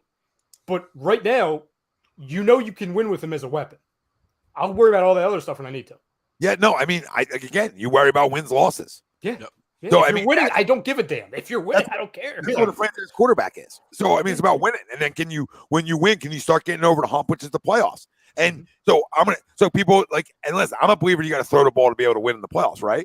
Yeah. But if you could have a big 20-yard scamper on 3rd and 10 that extends a drive. He did it. He did it Sunday. It was 3rd and 15. Yeah, that extends a drive and completely takes the wind out of a defense. So there's ways that you can win in the playoffs. Just because nobody's done it per se doesn't mean it can't be done. The game's shifting. And to your point about hits, the funny thing is on Sunday, he shouldn't have taken as many hits as he did because he went down a couple of times and still got hit. So, and there's no calls. In reality, you take 3 or 4 hits away from him. So, I just could do without lowering the shoulder in the goal line, right? They're the things I could do without. Even for, like I said, a moose knuckle like Josh Allen. If I'm a Bills fan, the dude can throw the ball through 45-mile-an-hour winds. He can throw a ball in a hurricane on a line. All right, so I could be creative with him and let him run around and make plays. So I just think it's how you look at it, but it's about winning. So again, we come out and win Monday night, are we gonna overanalyze his game? If we win and we go to 2-0, are we like, oh my God? We probably would. Not us per se, but you're gonna look for things to talk about and worry about. But if he doesn't turn the football over Monday night, we're gonna win that football game. And that's as simple as that. Yep. Simple as that. Comes down to him turning the football over because our offense is going to score. Like, I just think we're too explosive not to. Not 30. I'm not telling you we score 34 a week, right? But or 31 a week. But, I think the magic number for me is 27 this week. They got to get over 24. I'll give you my prediction real quick. And everybody out there, give your score prediction, offensive, defensive player of the game, Venmo you money, PayPal you, whatever you got. All right, $50, you nail it. It's yours. 50 spot. Comment in. You gotta like and subscribe though, because if you're not a subscriber, ain't in the running. That's how we're gonna navigate through this. All right, really put the pressure on you guys. So make sure you subscribe. Give us your score prediction. Offense and defensive player of the game is your tiebreaker if you're tied with somebody. But if a couple people nail the score, I'll show you love and I'll take care of you. All right. 27-24 Eagles. I think it's a close one. I didn't change since Monday yet, right? Right. I'm still on that. I'm still on that 27-24. And I don't know if it's a late Jake Elliott field goal or if it's a typical Vikings and they miss a field goal. I can see that too for the tie. I could absolutely see that for the tie because kickers have also hurt that team over the last X amount of years, right? Yeah. And Todd, completely agree. F the style points, get W's, and don't turn the football over, and you're going to be on the winning side more often than not. Greg, go ahead.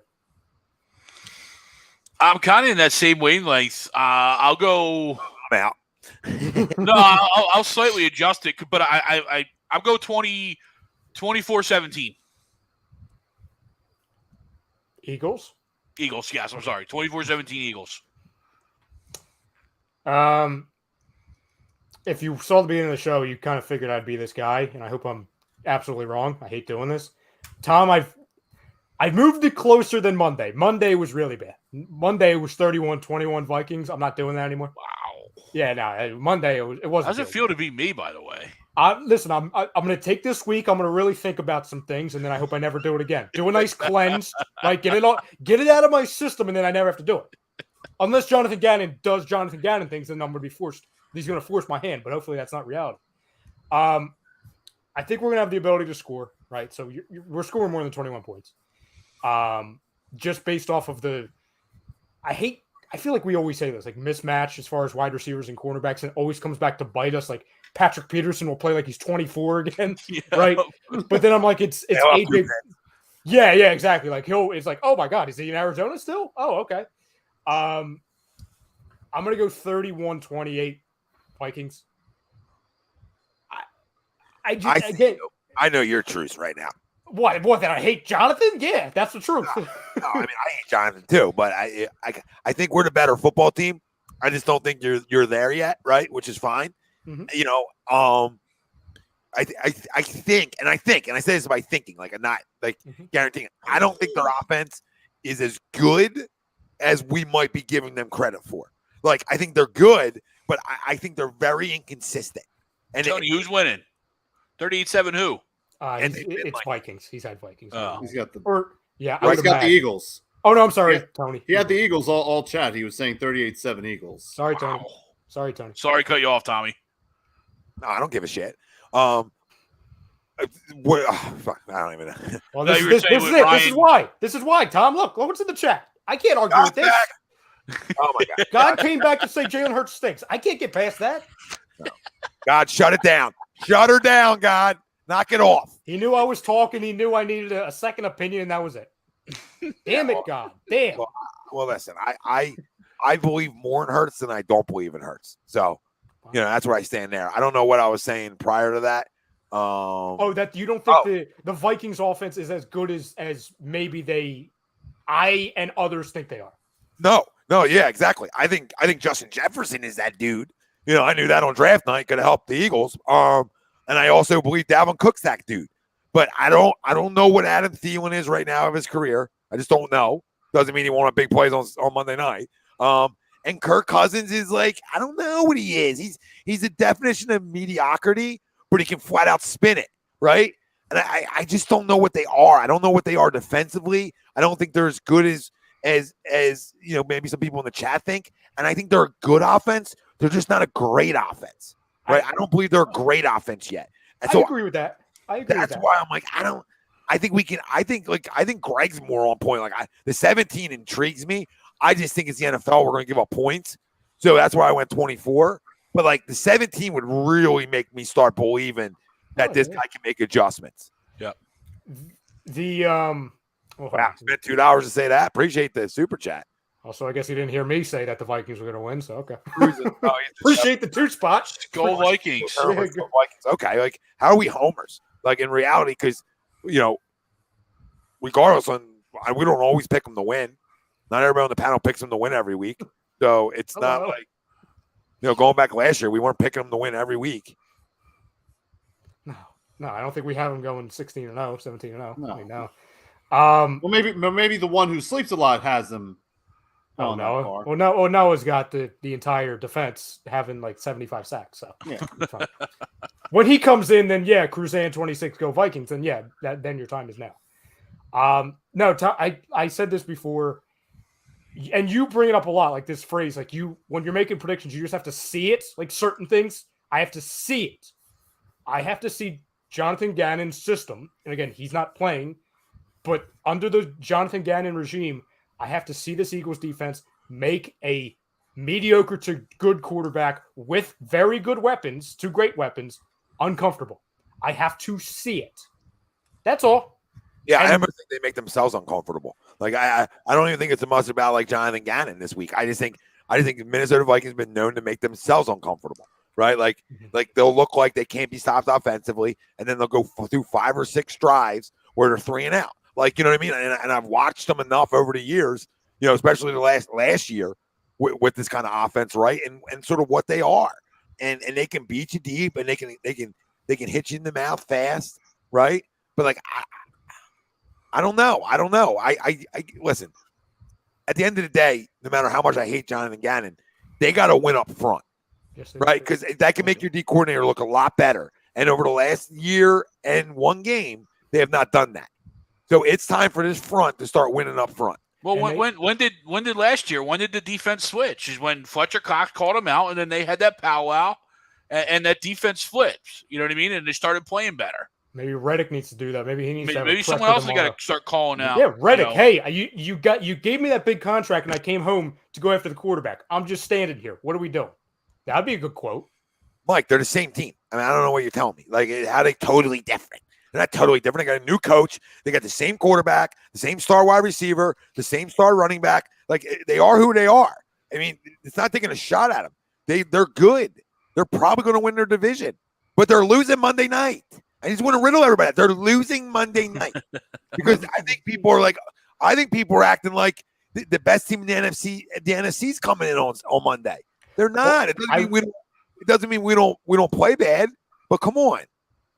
I know you're like saying that tongue in cheek, but I do think that's a part of some people's minds because throughout the entire NFC, and again, could it amount to something? No, because the Packers look like they didn't even know how to play football this time last year, and they ended up being the number 1 seed. So it could be an absolute illusion. But out of the teams in the NFC, the 2 teams that looked the best, it was Minnesota and it was us. And I don't even know how great we look because we gave up 35 to the freaking Lions. Yeah, and where's the letdown? Like, I mean, you got to assume there's a little letdown, even though it's Monday night. How are we losing? Okay, first off, SJM, appreciate the super chat. I got to send some fettuccine. Been around too long not to show love. Can't let some Vikings clown donate crumb money like that. Agree.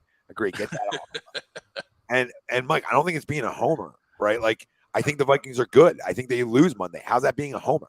Like, we're going to go through the slate of games. Like, so I'm a homer for every team I think that's going to win? Or me having question marks about the Minnesota Vikings? There's question marks here in Philadelphia too, right? And we talked about those question marks ad nauseum. That doesn't mean a football team can't go out and win, right? I look at the ebb and flow of stuff, right? I don't think we're giving up 30-plus points again for a second freaking week. I just don't think we're doing it. Dude, I'm allowed. That's not homerish. That's just thinking, hey, they'll fix a couple things. They'll have a little bit more attention to detail this week, and they'll be able to get off the field more on 3rd down than they did last week, which Detroit Lions were 9 for 14. So everybody's assuming that the Eagles won't get off the field on Monday because of what happened last week. And I think that's going to change a little bit. How about more of a 5 for 14 on 3rd down? Okay, I'm not telling you they're going to get off the field every 3rd down, Mike. I'm not telling you Minnesota's not going to score. A homer would say a blowout. A homer that's what homers Yeah. do. All right. So me saying 27-24, how's that homerish or losing credibility? How's it homerish saying Minnesota's good? They're not great. How's saying that we're good? We're not great. Where's the homer? Do I have us going to a Super Bowl? Like that's where homer guys get involved, babe. I'm telling you, I think we're the better football team by a slim margin, and I think it's at home. And I think Minnesota just beat the big bad wolf. So maybe it's a letdown. Maybe it's not, and they come in and kick our ass because that's also possible, Mike, too. So please circle back if they do on Monday night, and I got no problem saying, hey, I was wrong about this game. Won't be the first time, won't be the last time. Frank, did you go? I did not give my score yet. Okay, go ahead. So for me, looking at the spread, the Eagles are favored by 2. This tells me this is going to be close. But I do see a lot more opportunities for our receivers. I think this game is going to be close. I'm not going to say blowout, but for me, I'm going to go 28-23 in favor of the Birds. Definitely makes a good point. He says, if you guys think they're homers, you should watch them talk about the Sixers. This is not homer talk. Oh, yeah. We'll find a way to get to the finals. Yeah.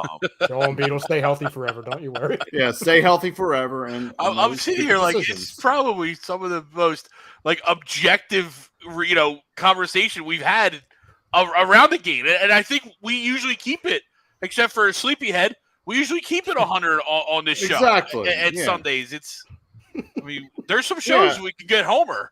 Right. Yeah, there's shows that get too homery, and then I'm usually picking against them every week. Right. Yeah. And you know what we did? Because we're so much not like homers, I said, you know what? Greg, I'll be the wet blanket this week. That's it. That's teamwork. That's not homer. That's teamwork. Well, I mean, look at what the talking heads say, right, too. And I don't agree with these guys often, but, the national side of things believes that we're a good football team. So it's not like we're coming into a season as a team that's not supposed to be good. So, homer would be like a Giants fan saying, this week we're going to go 2-0. Maybe they do, right? But, Homer is thinking, we're a sneaky playoff team. That's where homers get involved, right? Assuming you're good and you're arguably the favorite for the division, right? And you were a playoff team last year. I mean, that comes with, expecting to be better, right, guys? I don't know what we're supposed to come on here and say besides, hey, this is two good football teams that both are sort of looking to see how good they can be this year, and we're going to find out on Monday, which doesn't end the season for us if we lose either, right? So, and listen, I'll tell you this right now. Sorry, I'll get to Charles in a second. Billy, that kid, no shot, no shot. I'll send you $100 if Justin Jefferson goes for 200. I mean, that'll help out my fantasy team, but I don't see that happening either. Tom, remember it's Jonathan Gannon. Just remember. I can't factor it into it. We got too much money on the back end of our defense to get exposed for one guy for 200. That's true. Could I see that? Sure. No, you're spot on, Tom, because this guy won't let it be 200 because it's the death via million paper cuts. Yeah. He won't let that happen. Here we go. I mean, this is the homer stuff. This is the homer stuff. 250. You think Green Bay has a better defense than us on paper? You really think that, Mike? That's what you think? Because that's a tough take. I mean, that's hot, and it's not even cold. It's just hot. I'm burned by it because I'm confused. So it got my brain burned. That's too hot. What are we talking about here? 250. No. The 250 is just outrageous and egregious. But the Green Bay has a lot better defense than us. Not just better, a lot better. They have arguably a better overall corner in Jair Alexander than we have. But we're deeper. Douglas playing nickel too. Hold on. We're deeper. We have better overall corners. I think our safeties are better. If you count Gardner Johnson as a safety. Cornerbacks, it's Jair and it's Eric Stokes. I like Stokes. I like him. Dean Lowry, Kenny Clark, Jaron Reed, Preston Smith, Devondre Campbell, Quay Walker, Rashawn Gary. Walker, high pick this year. Rashawn Gary was a first-round pick. Yep. They're good. Devontae Wyatt's back there. Like, yeah, like I like them. They're both, again, it's the same thing with the Vikings. We could both be good defenses, but like to say a lot better, I don't know. They're not a lot better. I mean, you want to tell me they're like evenish? Sure, but that same defense only gave up 20 points. So like I don't know. Like when I say 24, I'm almost telling you like they might get a little bit more on us than that. And then we scored 20. Like these defense, go look on paper. Go look on paper. I mean, they're literally identical defenses for the most part. I think we're actually deeper and better. But I don't know. I don't know what people want. Mike, so there's not somebody in the national media that's going to tell me the Eagles have better defense. Do you think I care about what they got to say? In all reality, Mike, like I don't know what you're saying. Like when did Green Bay become a top 5 defense? Like when did that happen? Like, riddle me, Mike. Come on. I mean, now you're getting out of fucking control. All right, I'm cool with a debate. I love debates, but now you're getting egregious with your takes. Like, so what? Stephen A's got to tell me that? But he didn't even know Jalen Hurts wasn't even on the team anymore. So you're gonna tell me what the national media's got to say? With all due respect to anyone talking better defenses. With all due respect to anybody who's talking about Green Bay, I don't give a damn because Green Bay lost that game because of mistakes they made. I don't give on their offense. You know what I'm saying? Like, I don't give a damn until we play Green Bay. I don't give a damn what they are. I don't care. I really, and maybe I'm being ignorant by saying that. I don't care. So we're gonna say we're going to say the Rams possibly. Okay. The Rams I agree with. He says Minnesota.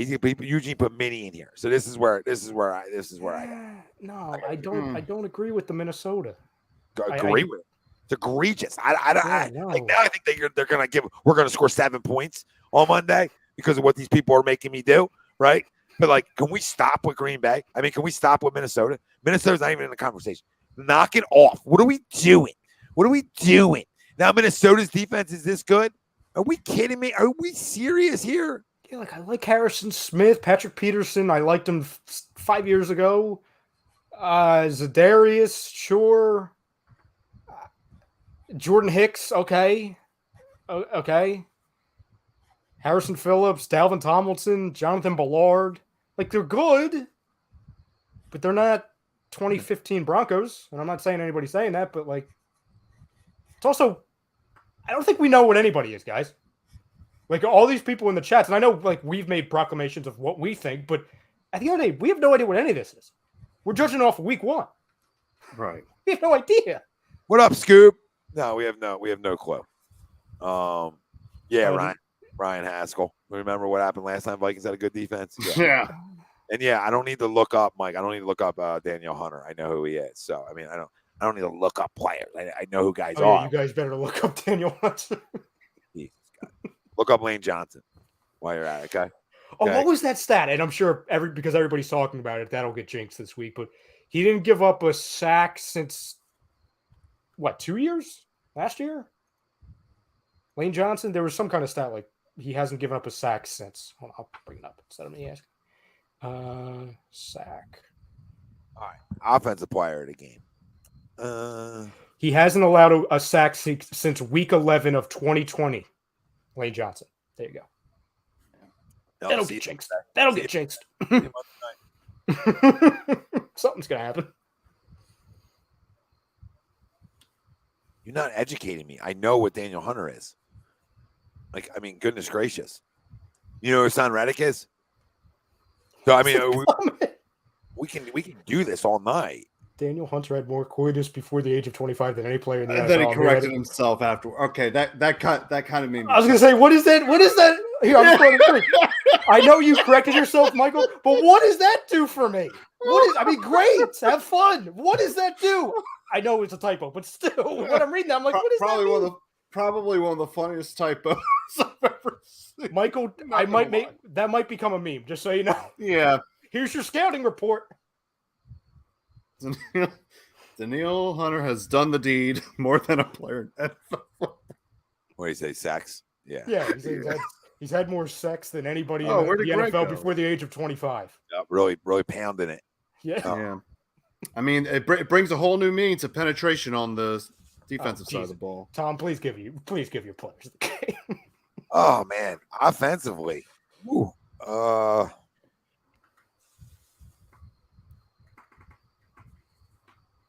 Give me the quarterback. Give me quarterback. I think he throws 2 TDs, and I think he rushes for 1. Way to 27. You know what I mean? Since I'm going Vikings, I'll go with the most original answer ever. Give me Justin Jefferson. Frank? Since I do have the Eagles winning, and I think this guy's going to finally have his, I'm going to go with number 6 himself, Mr. Devontae Smith. Okay. I like it. I feel like it's like a smart pick, right? It should happen, which always worries you, right? Because that's not going to happen now. I could see them making it because I believe both Steichen and Nick Sirianni said so far this week, like, we need to get him involved. Like, he's too good of a player. I think they're going to make it a point. I mean, I wouldn't be surprised if it's the first play of the game, offensively. Yeah. I mean, and I did have AJ. Where is it? Let me check. Yeah, I had I had AJ Brown as my offensive player of the game. So, yeah. What, last week? Last week, yep. Congrats, Frank. Defense, Tom? Oh, yeah. Before I go there, Andrew, I agree. And somebody else said it too, where, I can see Miles having a big game. He looked good. Yeah. I mean, he looked like he was running, looking for contact, low on his shoulder, putting his foot in the ground. So, I thought he had obviously a damn good week 1. Yeah, Billy the Kid. I don't think Hurts turned the ball over 3 times. You say 3 times easy like that. Okay. Oh my God, I can't wait to smoke this team. I cannot wait for Monday night. I'm so sick of the Vikings fans now. Like, they're making me hate a bunch of players I actually like. You know what I mean? Like, now I'm on a hate train. Like, I hope Daniel Hunter doesn't have his name called on Monday night. Michael. He's not, but that doesn't mean he's bad, Michael. There's other good players that can exist. I don't understand. There could be good players on both sides. I can't do this. Oh my God, these people. Dalvin's better. 100%. He went what, 3 in our fantasy draft? Miles went 78th. Like, that's not the point. It's, hey, a player had a good week. We crush them every other week. So we just wanted to be like, hey, good job. We don't have to crush you this week. That's all. That's all we're doing. Defensively.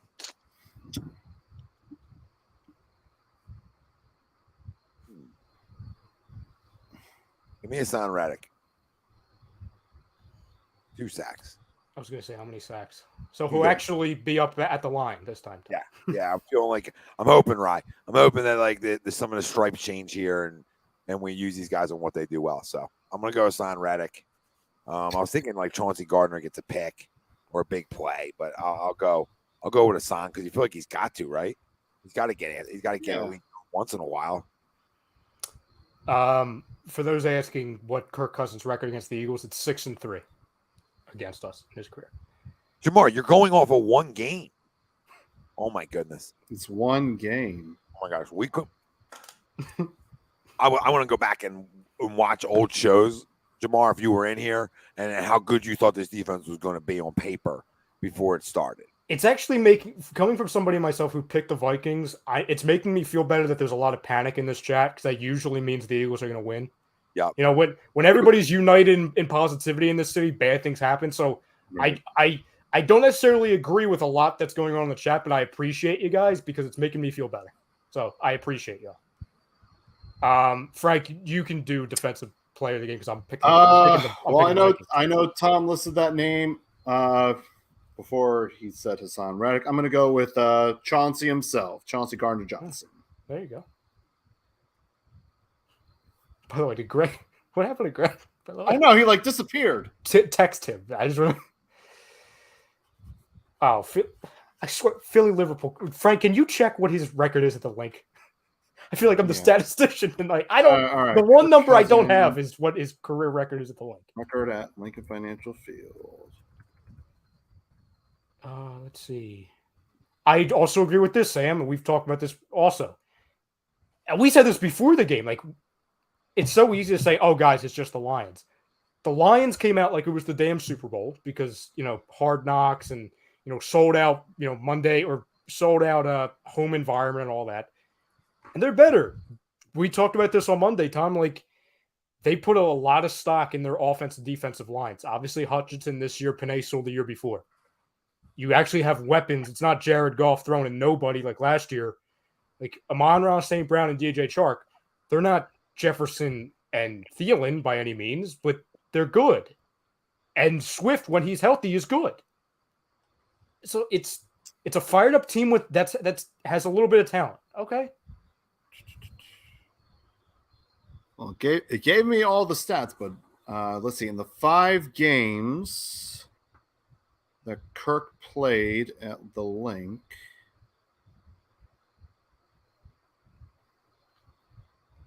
oh yeah. Just tell me when you find that, Frank. Yeah, I'm looking. First sellout in 5 years for Detroit. All right, so you gotta win 18-1. Yeah, there's a lot of Kirk Cousins 2-9 on Monday Night Football. Yeah. Yeah, let me just double check. So let's see. Michael, I don't think it's to make us feel better. I think it's just context. I think it's giving a team that played us tough credit. I don't think it's anything more than that, though, to be honest. Glizzy said this would be a standout win for Jalen if we get the dub on Monday, since he hasn't beaten a competent team yet. No, I don't think, and I think DJ said this when we were on Monday. I don't believe he's beaten a team that finished over 500. I think that's correct. That sounds right. And also, I think it would be important for the team because, unless something dramatic happens, I know we kind of vary on our, thoughts on the Vikings. He is 3-2 and at the link. Oh, so he has a winning record at the link. Okay. Yep. I think it's important just for the team because they beat a lot of bad teams last year, obviously. Andrew says the Lions did finish last 6 games of the season 3-3. Che, sorry, brother. There's a million of these in here. I got to find out. Yeah, they're flying in. Oh, I see. Yes. I see. Very nice. Here you go. Here's the golf clap for you. I'm not going to put it on the screen because I know certain platforms don't like that. Right. And yeah, we're not going to say owners of said site by name, but Sam Fleming says Jalen beat the Saints twice. Both times they were the number 1 defense in the league, or am I remembering that wrong? I know the one week they were. Yeah, and we ran all over them. That was also when Taysom Hill was their quarterback. I know that doesn't really affect their defense that much, but still. Yeah, and in the other game, Marcus Simeon was the quarterback. Jonas, right? Jonas is looks like it's Jonas. I didn't know if it was the Silent J. Jonas. Yes. Yeah. No, Silent J? Yeah, Silent J. Jonas. What do I think of him? He was a 3rd-round pick a couple years ago, and you needed to get a depth piece in here. It was either going to be him or it's a good depth. It was going to be him or JPP. That's what. Oh, it is. I thought it was him saying it with SJM. Who are we talking about? The guy named Jonas in the comments. Talking about. Oh, Janarius Robinson. Okay. Yeah, it's going to be him against Teron Jackson. And it's going to be like, hey, go win it. You're going to be the second on the depth piece behind, one of the edges. That's why, I laugh, and we talked about this a little bit earlier. I kind of laugh. I'm not a Barnett guy. There's plenty of people that fall in that category. But for people that are saying, oh, this is like a blessing in disguise, this is a positive. And I know, Greg, you said it was a blessing in disguise, but for more Hassan Reddick, so I'm not even factoring you in here. You have very little depth on your edges. It's never good that somebody gets hurt, and he's a rotational guy. You're an idiot. If you think it's good to lose DNs in this league, I think you're a moron. And I think if you think losing a DN that's not flashy, we get it, but that stops the run well. And I think you're just drinking the personal foul Kool-Aid, which is fine. You can think a guy's a bonehead, right? And killer fouls at times for sure. I'm right there with everybody. But the guy's a good run stopper, and you can't have too many guys that are willing to stop the run in this league. That's all. I'm not telling you they can't make up for it. I'm not telling you can't be a blessing in some of this guys in terms of like Greg's thinking, and maybe I'm thinking like Hassan Reddick. But I don't think you should be happy or cheering because you lose a D end in this league. I just don't. I don't think it's smart. So our picks are brought to you by FanUp, and you can get back to FanUp here. FanUp is the best way to enjoy fantasy sports, daily NFL contests, and more. Win great prizes. Sign up today. Use our promo code A2D. You get $50. Right? Download FanUp right on the Apple Store. Interactive. You can challenge anybody. Go download it. Take advantage of the promo code. I'm sure everybody's down money already. You know what I mean? After week one, go get yourself free $50. It's our way of giving it to you, giving back. There's a lot of trolls out here, Dev. You know what I mean? And that's just the way it's going tonight, and that's fine. Like I love it. I love it. Make sure you trolls hit the like and subscribe. Stay a while. Love that. Love to see you back, right? And I hope to see you Monday night. Either way, but my gut tells me I won't see you if the Eagles win. I'll be here regardless. So, are you here? That's how we weed it out. If it goes a certain way, they'll definitely be here, and their friends will be here. Yeah. And their friends' will be here. Yep. Could get ugly quick for us. Yeah, it's gonna be a long night. They'll be congregate on the Rocky Steps again. Yep. Sure. Yeah, what the hell was that, guys? I mean, do you guys regret that? Like, I know there's a lot of you in here. Do you feel bad about that? Because I would. I would feel real dirty about that. For sure. For sure. All right. So we got a big one Thursday night. Chargers Chiefs in Kansas City. Chargers are +4. This is one of my locks, Frank. I also have a lock in this one as well. Don't mind me. I'm just seeing if JC Jackson's playing. Don't mind me. Questionable, Rye. Oh, and no Keenan. Okay. I see where I'm going. Okay. Definitely no Keenan Allen. Yeah, I am. Give me the Chiefs, please. Thank you. Death taxes and Keenan Allen being questionable for a week already. Yeah, this is one of my locks, though, Frank. I got the Chiefs -4. And my lock for that game, or you just take a -195, right? Or you go that route, right? But I would money line. I would lay the points because I think they're really good, and I think Patrick Mahomes is the best quarterback in football. So you could take away Tyreek Hill. It doesn't matter. Watch the guy play. He's so good, so freaking good. It's unbelievable, really, how good he is. And Herbert's a stud, right? But that's a huge loss for them. You know, you don't know about J.C. Jackson right now, but the Keenan Allen one's the one where I sort of, I probably would lean maybe to take. I would take the Chargers +4 if Keenan was playing, but since he's not, I gotta go Chiefs -4 because I think most people are going to take Chargers in this football game. From the betting side of things, I think more people are going to take Chargers, right? Because maybe they think it's a 3-point game, something like that. But I got a feeling this isn't a 3-point game. And for my lock in this game, I'm going to take the over in points scored, which is set at 54. I think there will be some high-scoring action, and especially, I was tempted to take the spread with Kansas City, knowing the game in Kansas City, the Red Sea always plays a huge factor. But I like this showdown between both offenses, Mahomes versus Herbert. Oh, it'll be perfect, but too bad it's going to be on stinking Amazon. So I'm going to take the over. It's another good reason to take the over now, Frank.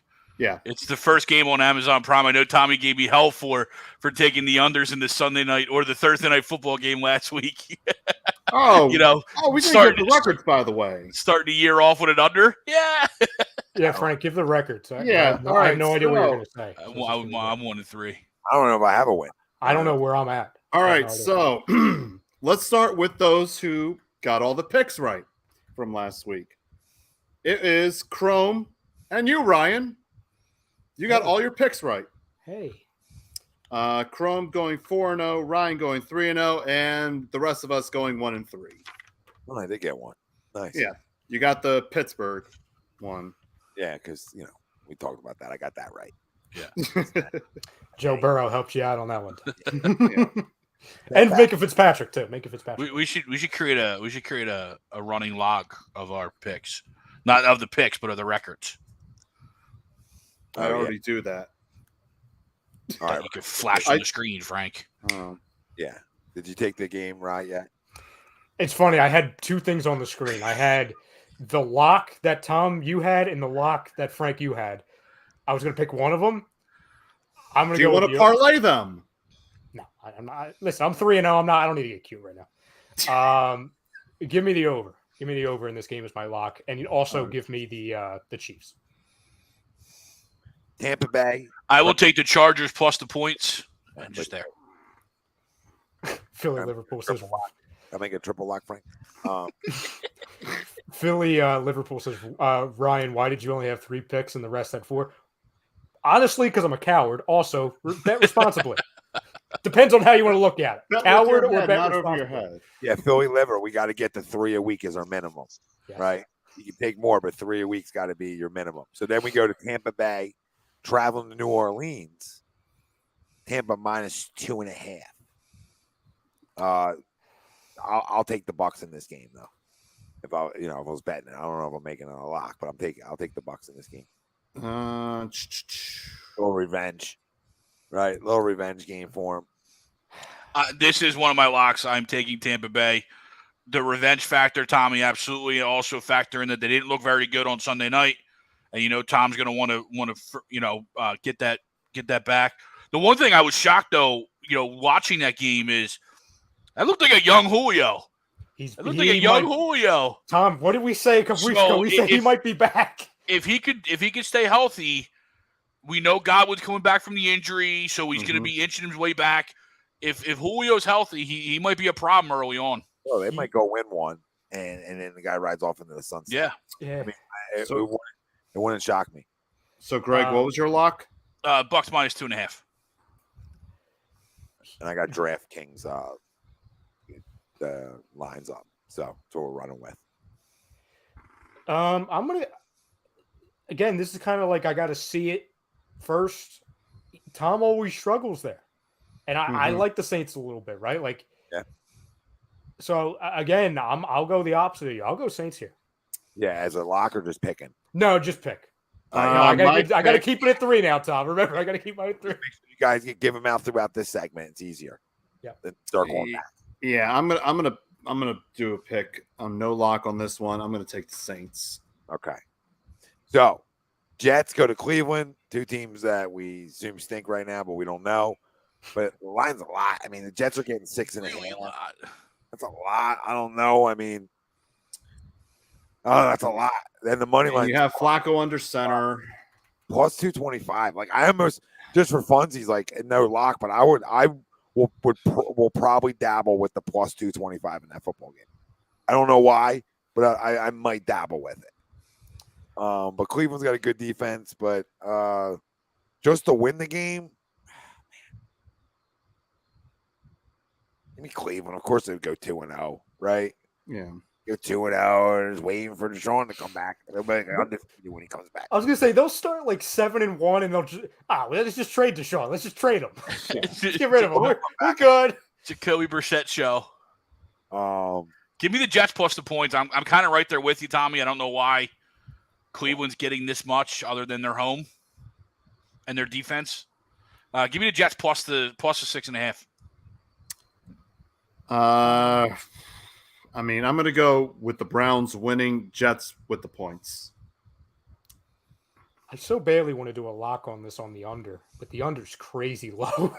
I wouldn't touch that. No. And also, like, I don't think their offenses are going to do much, but I could see the Cleveland's defense may pick 6, good field position. Flacco fumble. Yep. Yeah. Oh, yeah. He's good for 1 or 2 of those. Yeah, give me Cleveland. Give me Cleveland a win the game, not just cover. All right, Miami.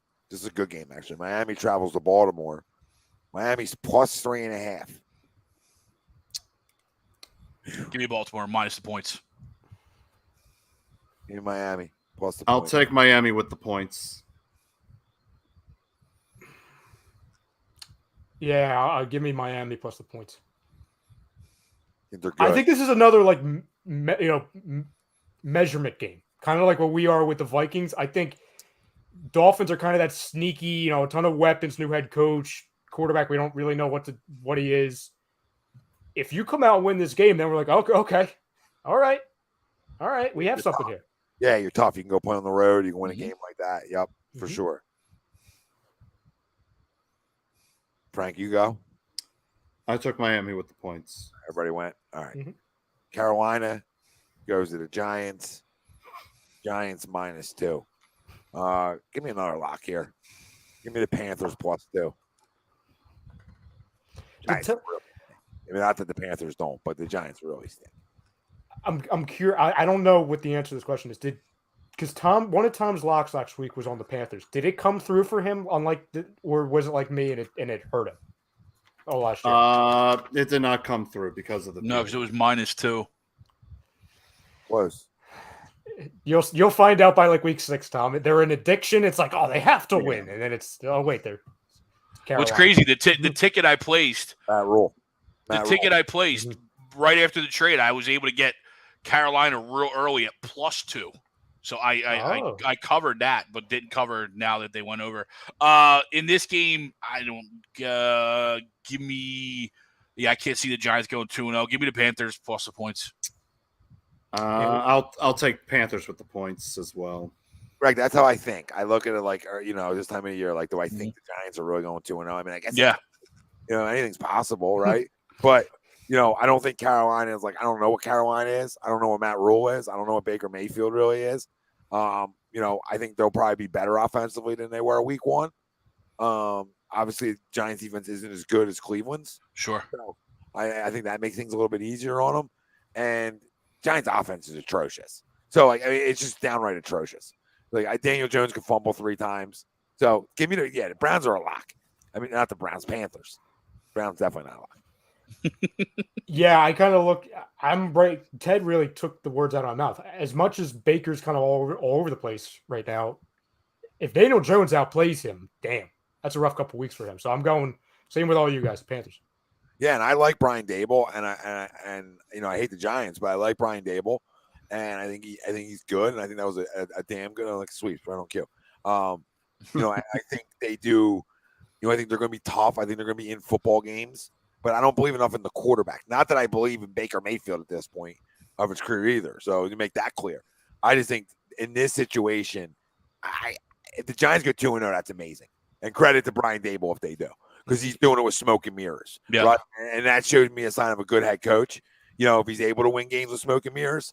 But Carolina, we don't know what they are. I think Matt Rule stinks as a head coach.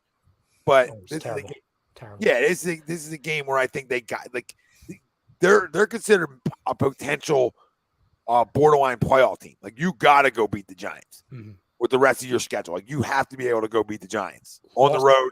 It's not going to be freezing. You know what I mean? Like, you don't got those conditions. You got to go beat the Giants. Lost 8 straight games dating back to last season. Who did? Giants? No, Matt Rule. You lost 8 straight? Wow. 8 straight. 7 straight to end last year, and then obviously week 1 this past week. If it gets to 10, he's gone. That'll be 0-3 to start this year. Night. And you lost to Cleveland without Deshaun and the Giants, right? And I'm pretty sure it's like quote gate, right, with Baker, even though I know it came out like he didn't say that he was going to F him up, the Browns and all that. But if you go back and look at some of the comments Baker had about Daniel Jones, it's like, damn, this could be a rough couple weeks here with what you said, with your history against the Browns and what you said or did not say. And some of the things that he said in a video interview against Daniel Jones. Whew. That's stressful. Yeah, it makes me not want to lock him. Tell you that. Yeah. Well, and here's the other thing, Tommy. We talked about this last week. Leave the key in the bottom of the lock, Tommy. As long I will ride with the Panthers in the few times Christian McCaffrey is healthy, because I know that's like a ticking time bomb. Right now, he's healthy, so I'll ride with you for now. Yeah, Derrick Henry looked slow last week, to be honest with people. I don't know why. He looked slow on Sunday, so I don't know. I think it's just a September thing, because fantasy-wise, from my knowledge in the past, I think he always starts out September kind of slow, and everybody, not you, Tom, but everybody's kind of like, oh, is this the year, Derrick Henry hits the wall, and then we're sitting here in November. It's like, oh, no, he's still the best player in football. He just rushed for 7 touchdowns in a game. Yeah, he's elite. He'll win you a fantasy league. Yeah. But he's a stud. He's a stud. But I don't take much stock in the week 1 wins like that when I think a team's not going to be good. Because the Giants can go easily lose 8 in a row. But Carolina can continue their trend. But Baker is better than Sam Darnold. And that's not saying much. And I think their roster's a little bit better than last year, especially having McCaffrey. So that's why I'm leaning that way. because there's not a lot of games this week that are like, games are hard in a way. They're like weirdly hard. Yeah. You don't know what everybody is yet. Yeah. I said to Frank right before you guys, or maybe you would just come into the event, and I said to Frank, I was looking at it, I'm like, these games suck. Yeah, this is not a good week. Oh, not at all. So we get another like interesting game, right, guys? Sunday, 1:00. The Colts travel to Jacksonville. Real interesting Jacksonville, game. a home dog. They're plus 3.5. Wow. I think the Colts stink too. Like I told you guys this before. The Colts have been, stink. Give me that tie against Indiana. Yeah, against home Houston. dog, Frankie. Give me the home dog. Jacksonville plus 3.5. Give me the dog. Is that your lock? I don't know. I hold on. A lot of other games. You know what I mean? No, I'm not. We could recap all the locks so I can double check. How many does Tom have so far? 2. You only got 2. Okay. I got the Chiefs and I got Carolina and KC. Carolina.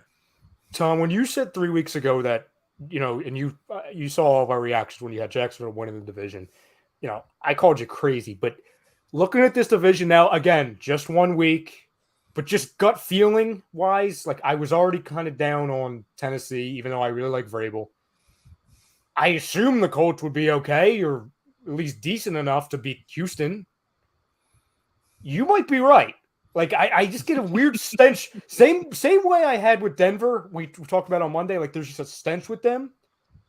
There's something weird that I have with the Colts. And Frank Reich, just with Matt Rule and McCarthy, he should be up there on as far as like, hey, you need to show me something or you're getting fired. Yeah, you can't keep cutting scapegoats. No. Right? You got rid of Carson, you got rid of Rodrigo. And who's that better quarterbacks? I mean, Frank's had better quarterbacks there than God. Matt Rule's had. Yeah. Let's be real there, but it's underachieving, right? And listen, you're talking about a Jacksonville team that can win 8 games and maybe win a division. I mean, that's what I think about the division. So, I'm not saying it's going to happen, but they're definitely on the uptick. I didn't get to watch a ton of it, but I think Lawrence looked better. A little bit more comfortable. And I think that's only going to grow for them. And I don't think, in reality, I don't think the Colts should be giving anybody any points. And I think there's also an injury concern with Pittman. Bingo, Greg. Bingo. But Matt Ryan's old. You know what I mean? Uh-huh. Matt Ryan's old. Like, no, he is. The other thing Indianapolis has tried to do is they tried to chase the quarterback after Luck, right? So, and they got put in a tough spot, but they've been chasing the quarterback. And in reality, Frank lobbied for a guy like Carson, right? So in reality, Frank, if you lobbied so hard for him, he should be back for a second year. Yeah. When you're that close, like you should at least run that back. Like you're gonna tell me Matt Ryan is better at this point of his career? No, overall, sure. Body of work, absolutely. But a guy who can still make plays, like as much as like Carson's not here. I'm not talking about Carson being here. This is Carson as the quarterback. He's a better quarterback though right now. He can move around better. Like he just can bring you some more what you need at the NFL level if it's not Brady. Like, I mean, let's call it what it is. Let's call a spade a spade. I mean, outside of Tom, everybody's moving and shaking. Mm-hmm. Right? And yeah, Sweeps, you're right. I mean, Frank's seat is flammable. I mean, it's amazing that Carson's a scapegoat, but he's actually in a better situation playmaker-wise where he's at now than if he was in Indy. So, I'm with you. Give me the Jags. Yeah, give me the Jags as well. I'll take Sunshine and the Jags. Just crazy. It's just crazy. You're right. I mean, regardless of what happens, crazy that Indianapolis is giving 4 points on the road. Right, that's almost a touchdown, right? When you talk about handicapping a game with the home team getting 3 right off the jump, right? Yeah. You know what I mean? You're telling me they're a touchdown better? Then beat the Texans. What up, Pop? Maybe they are, Pop. Maybe Colts are winning that division. I don't know. I didn't think they were good coming into the year. So it's more of like just, not as much week one as just like, hey, I don't know how good they are. Yeah, and Pop, I think what we're saying too is like, and this, I think we were all saying this before the season even started and what we saw in week one. The win of this division could easily be 9 games. When you look at the grand scheme of the AFC, you have the AFC West to where it's like, damn, okay, we have that situation. You have a really good AFC North. In the East, you have an up-and-coming Dolphins team. The Bills are really good. The other two teams, I think, stink. right? But it's kind of those three divisions, and then it's the little AFC South, and that's cute. It's like, okay, you're going to win division, and you're going to get blown out week 1 of the playoffs. Okay, have fun. Yep. Titans go win the division. Philly, Liverpool. That division's up for grabs. You know what I mean? Mm-hmm. Literally the up for grabs division. Patriots travel to Pittsburgh. Pittsburgh's getting 2 at home. Home dog. This is one of my locks. Pittsburgh getting the 2 points. Wow. This isn't necessarily a pro Pittsburgh pick. It's just, what is New England? Yeah, 2 of the best coaches in football, in my opinion. Correct. Go about Bill and Tomlin.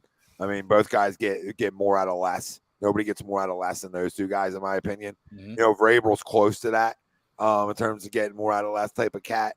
But give me –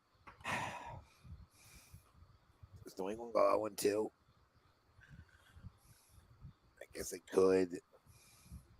Again, I also look at Mac Jones was kind of banged up in that game. What is his status? They might play Frank's boy. They might play Frank's boy. That's the other thing. Is it going to be who, Mac Jones, or my guy Bailey Zappi under center? So give me the Steelers. Western Kentucky. Frank. Yeah, no, I know who it is. Okay, just yes. Give me the Steelers. What's it do? Yeah, I'll take the Steelers on this one. Sorry, Bailey. I will regret this next Wednesday, but it's fine. It's okay to make mistakes sometimes. Give me the same lock as Greg. It's okay to make an oopsie. Yeah. That's what the Dancing Flower always says. This is my gift back to the field. Washington travels to Detroit. Washington getting 1.5, pretty much a pick'em game. Give me Washington as my other lock of the week. And I also have a lock on this game as well, but I'm taking Washington with the money line. I also have a lock on this game. First off, this is not the lock, Frank. Give me the Commanders, okay? But the lock is the under in the game, which is under 58.5. Or I'm sorry, 48.5. Whoa, I'm like, what kind of Spurs? No, 58.5. I love the 58.5. Yeah, under, yeah. No, the under in 48.5. Washington goes 2-0. That's how that works. Yeah. Falcons go to the Rams. The Rams are giving the Falcons 10.5. It's a lot of goddamn points. A lot of points, right? This is a lock to me. Rams blow them out. Get that bad taste in their mouth out from week 1. Atlanta traveling across country. Rams minus the 10.5. I'm going to take the points on this one. All right. And give me the Commanders also for last one. For your last lock. No, not lock. Just a pick. Just I'm like, well, okay. Yeah, no lock. I guess give me the Rams. No lock either. I'll take the Rams. Same thing with you 3. No lock. Rams. But I'm locking in the Rams. Oh, no. Okay. Same as you 2. No lock. Rams. All right, we're all good. Yes, sir. Seahawks going to the Niners. San Fran minus 9.5. This again, another line that just goes, what is going on?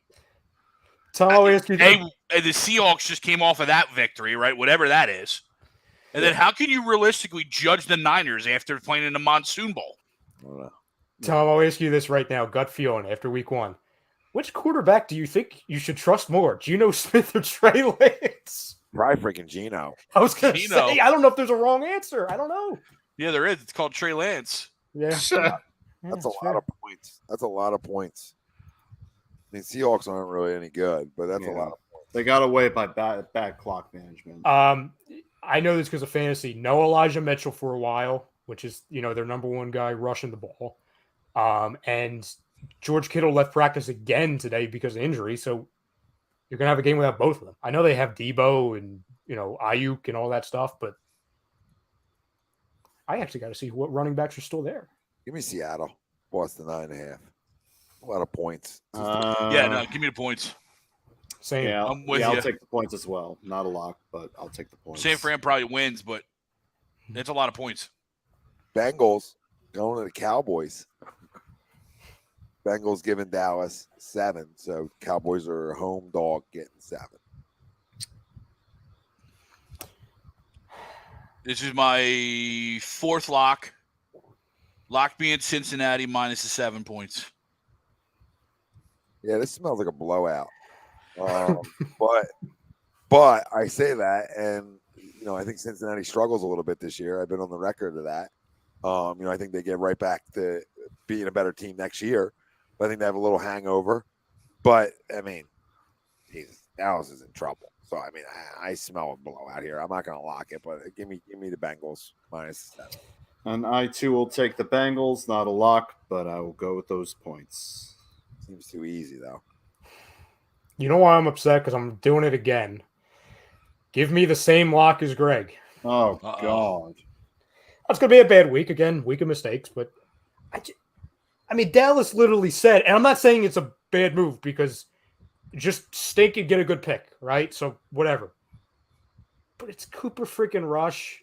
Bad O-line. Even worse of an O-line than they entered last week because of injuries. A couple banged up pieces. One guy's out for the season on their defense. I don't think Michael Gallup's playing. I didn't see any news to suggest he is. CeeDee Lamb couldn't catch a ball. Yeah, no. Cincy. Yeah. Smells weird though. Smells too easy. Houston, maybe that works out right for us. Houston traveling to Denver. Whew. Denver giving 10.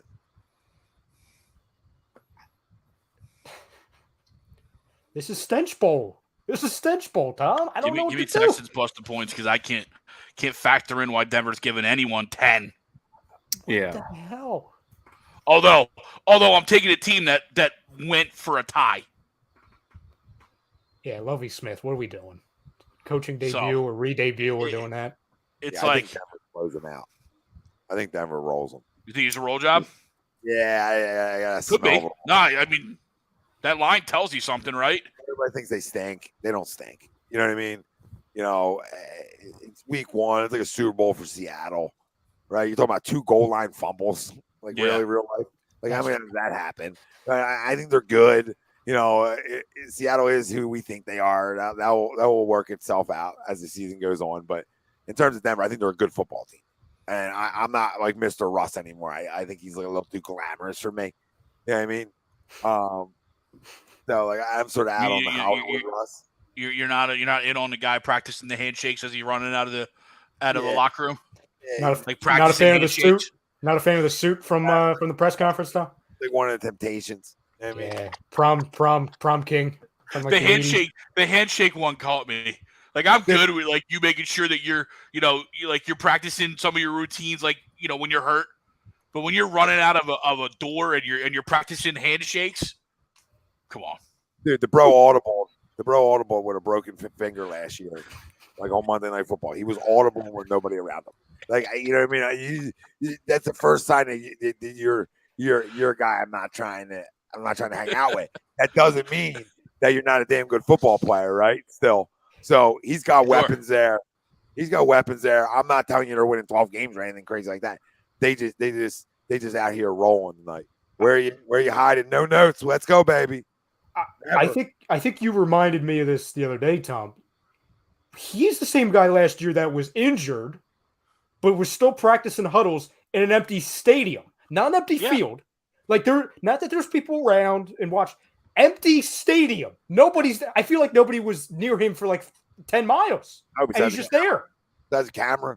You know what I mean? He made sure he had a camera crew out there when he went to the huddle and then broke and then audible out of it. Imagine the conversations in that text chain for that camera crew. Oh, what are you doing today? I don't know. I got to go film Russ in an empty stadium. You keep this in mind, right? Don't forget about this. There was no football involved. No, there was nobody there. There was nothing. No. He didn't have a football in his hand. Yeah, no props. No props. Dry reps. You know what I mean? All this was little dry reps. Like, what are you doing? Ghost football. Just I got it. I got it here. But no, they freaking they showed the Texans who they are, dude. It's hard to you come out and play after you go for a tie. It's hard to rally around that. I hear you. Okay. Everybody go. Give me Denver with the points. All right. You lock me, Frank? Lock me in. That's your lock? Give me no. I'm going to go 5 this week. All right. So your fourth So your fourth lock is Denver. Denver. Fucking Temptation Wilson. This is what I'm doing now. This is what I'm doing. Mess. And that is myself 10.5. I talk myself into it. And the people in the chat have helped that too. Like I've seen a lot of Denver easy. And I'm like, I'm back. Here they go. Just don't look at this comment then, Tom. No, that's Yeah, awesome. we're gonna skim past that. Yeah, Nathaniel Hackett. Ted's still upset. If Wilson chose Denver over us, good job, dummy. I'm actually okay with that, by the way. I'm fine with that. Yeah, I'm going with it. Arizona. Though he puts up like 40 this weekend. Jalen those 2 picks. Yeah, I'll just skip that game. It's okay. Cardinals stink. They travel to the Raiders. Raiders minus 5.5. Give me the Raiders minus 5.5. Yeah, Raiders. No lock, but yeah, Raiders. Yeah, I will take the Raiders with the points, and I do have my last lock of the week. The prop hasn't been released, but I do like the idea of David Carr with the over on passing yards when that gets released. David, he came out of retirement. David, Excuse me, Derek. I want David in his. What are the odds on David Carr throwing a touchdown? Yeah, those I meant are Derek. great odds. For some stupid reason, I get the names mixed up, but it's Derek. I know it's Derek. He gets the over on the pass yards. Give me the Cardinals plus the points. I don't know why. You're an idiot. I feel great. I might lock. Obviously.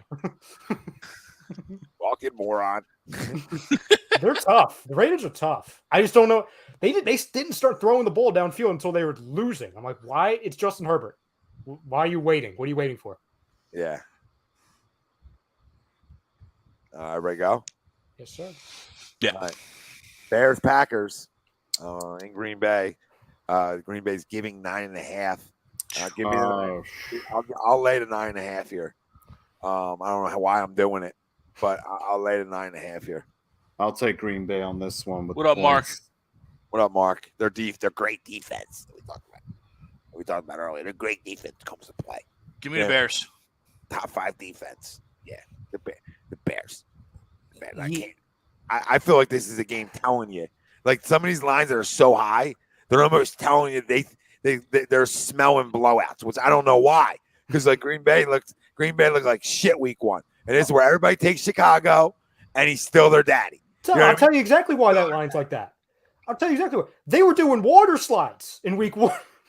They were doing water slides. Yeah, nobody knows what they are either, right? We don't know what they are. That's No, give me the Packers, please. Hey, Christian Watson's going to score like 2 touchdowns. I don't even think he's that good, but this is how the universe works. Drops the first play of the game. He didn't go to him, until they were down in the game and it was just garbage time. No, Bears are doing water slides. I don't know who that guy is. You don't do water slide then win. You don't do that. No. Frank? Yeah, I'm taking the Packers with the points.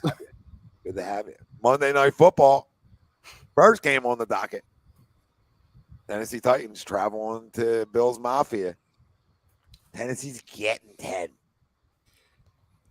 Yeah, I got the Bills covering. That's my last lock for. I'm going 4 again this week. Give me the Bills with the points. Yeah, that Bills defense is going to. I think it's really going to ruin Ryan Tannehill, like really bad. Yeah, blowout city for the Bills, please. No lock. My only concern with the Bills is just a letdown after opening night. But they've had 10 days, right? It's not like they're on a normal week. So that kind of leads me to believe that they'll be okay. Because the flip side, the Titans you just lost to the Giants. So the only thing I'm sitting is am I taking the 10, right? You know what I mean? Like, am I laying?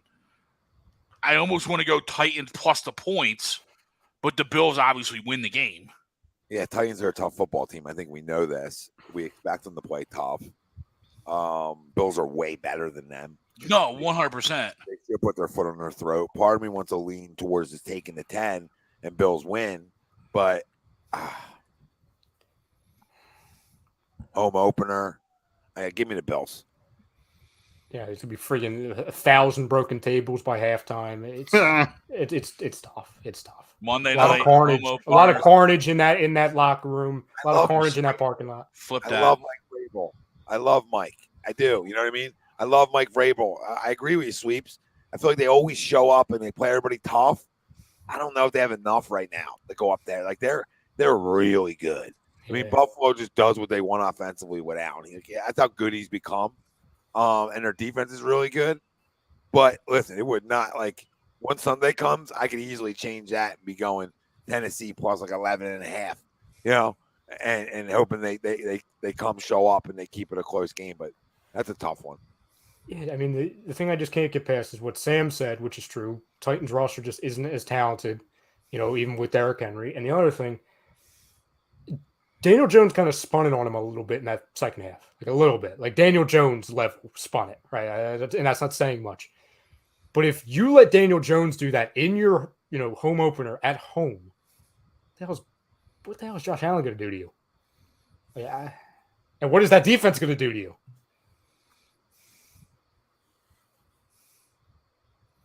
Did everybody go? Yeah. Okay. The last one, Monday Night Football. This one's an 8:30 start, boys. Minnesota, all up. Traveling the Fly Eagles Fly. Birds are given 2. I so want to do this after the chat tonight.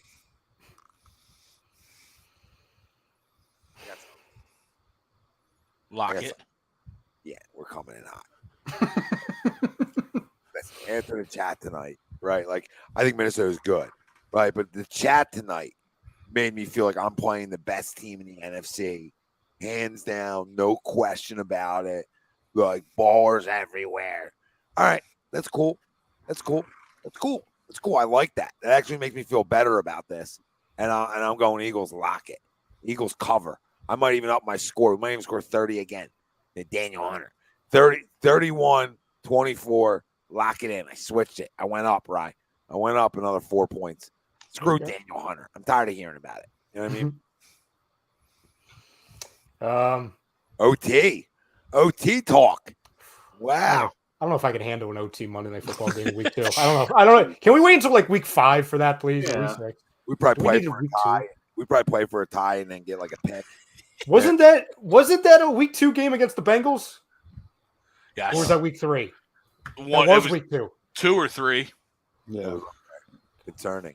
God, I don't like that we just said tie. I don't like that.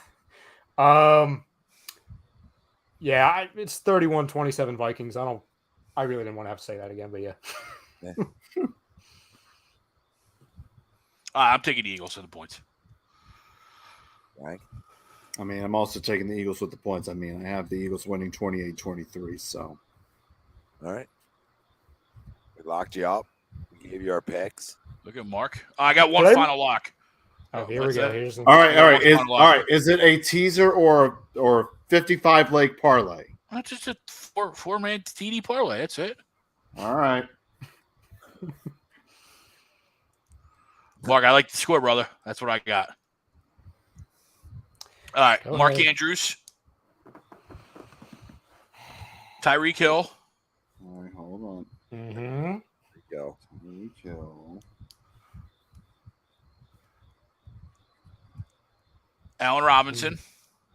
Allen. Oh, Stafford's going to actually look at him this week. Okay. Yeah.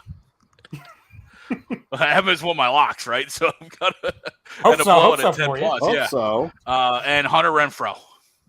Hunter. I like that one. Renfro. Tony says 38-70 means, wow, if we hold them to 7 points, I might run down broad. It's going to be a fun post-game show, Tom. You might be post-game show from the street from Tom. Might be running. Tom's going mobile. Philly Liverpool. Those Eagles 21-17 lock it. I like it. Sam says if Davis plays more, stymies Cook. Force Kirk to beat with his arm. I can see Birds 31-24. Yeah. Greg and I know that term. It's a golf term. Yeah, I don't clap like that. That's why we're here. That's why we're here. I'm really just like, I'm not good at it either. So, I probably would have more respect for it, but I'm good at it. Where are y'all hiding? He said it, 23-20, Eagles overtime. Wow, that's stressful. Oh, my God. Yeah, Mark, maybe he does, maybe he doesn't, right? Like, I still probably I would still venture he has 80 yards. You know what I mean? But, I don't know. What's the over-under for his yardage? Is that out yet? No. Okay, never mind. All right, boys. Great show. Stay I don't tuned think here. so. Hit your likes, hit your subscribes. Stick around. Tons of fucking comments tonight. You guys are the best. Yeah. We appreciate you. Can't say it enough. Make sure you're following us on all our social platforms. We're everywhere. Go sub. Go follow. And let's go get a dub. Let's go get a dub Monday night. We'll see you for a post game after. Me and Greg will see you on Agree to Disagree. No, we won't. I won't see you on Agree to Disagree Sunday. Maybe Greg will see it, but I won't see it. I'll be down in AC for birthday. So, yep. That won't be no show for me. But I'll see you Monday night after the game because that could be angry or talking broad. So, boys, great shit. Noah never showed up tonight. I don't know what happened with Ralph. No Chrome. But for the four of us, Frank Vespi, Greg Mokovic, Ryan Brodo, I'm Tom Arnone. We thank you. We thank FanUp because they're going to be who brings us this show every Wednesday night. And they're the best way to enjoy fantasy sports, daily NFL contests, and more. Win great prizes. Sign up today. Use our promo code A2D. Get $50. Download FanUp right on the Apple Store. No question. I don't know why you even contemplate it. And if you want some great cheesesteaks and you're around the Levittown area, go to Gleason's Bar, 6700. We say it all the time, Mill Creek Avenue. Use our promo code A2D. They're giving you 10% off your order whenever you dine in, take out, or online at Gleason'sBarandSteaks.com. Like, I don't know how you don't do it. Like, inflation and everything, go get 10% off. We're trying to give to you. If you have any damage to your home or property, we hope not. But we're able to help. Don't fight your homeowner's insurance alone. Contact our good friends at Araya Public Adjusting. They're on all your social media platforms, or give them a call, 813-564-3364. That's Araya Public Adjusting. And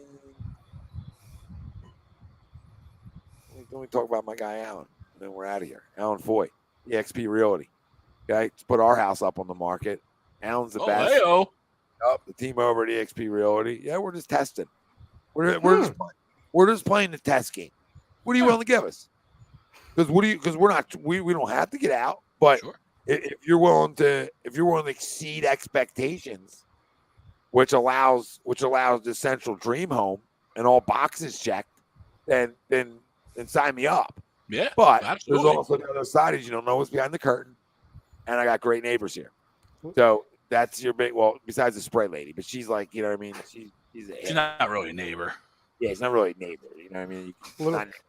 Tom, I like a little Darren Morey in you. Just testing the market. Just see just the feelings. Listen, the trade machine is getting closer to you, Tom. I like it. I was going to say it, right? Like the trade machine's here for me right now. Like I'm in trade machine mode.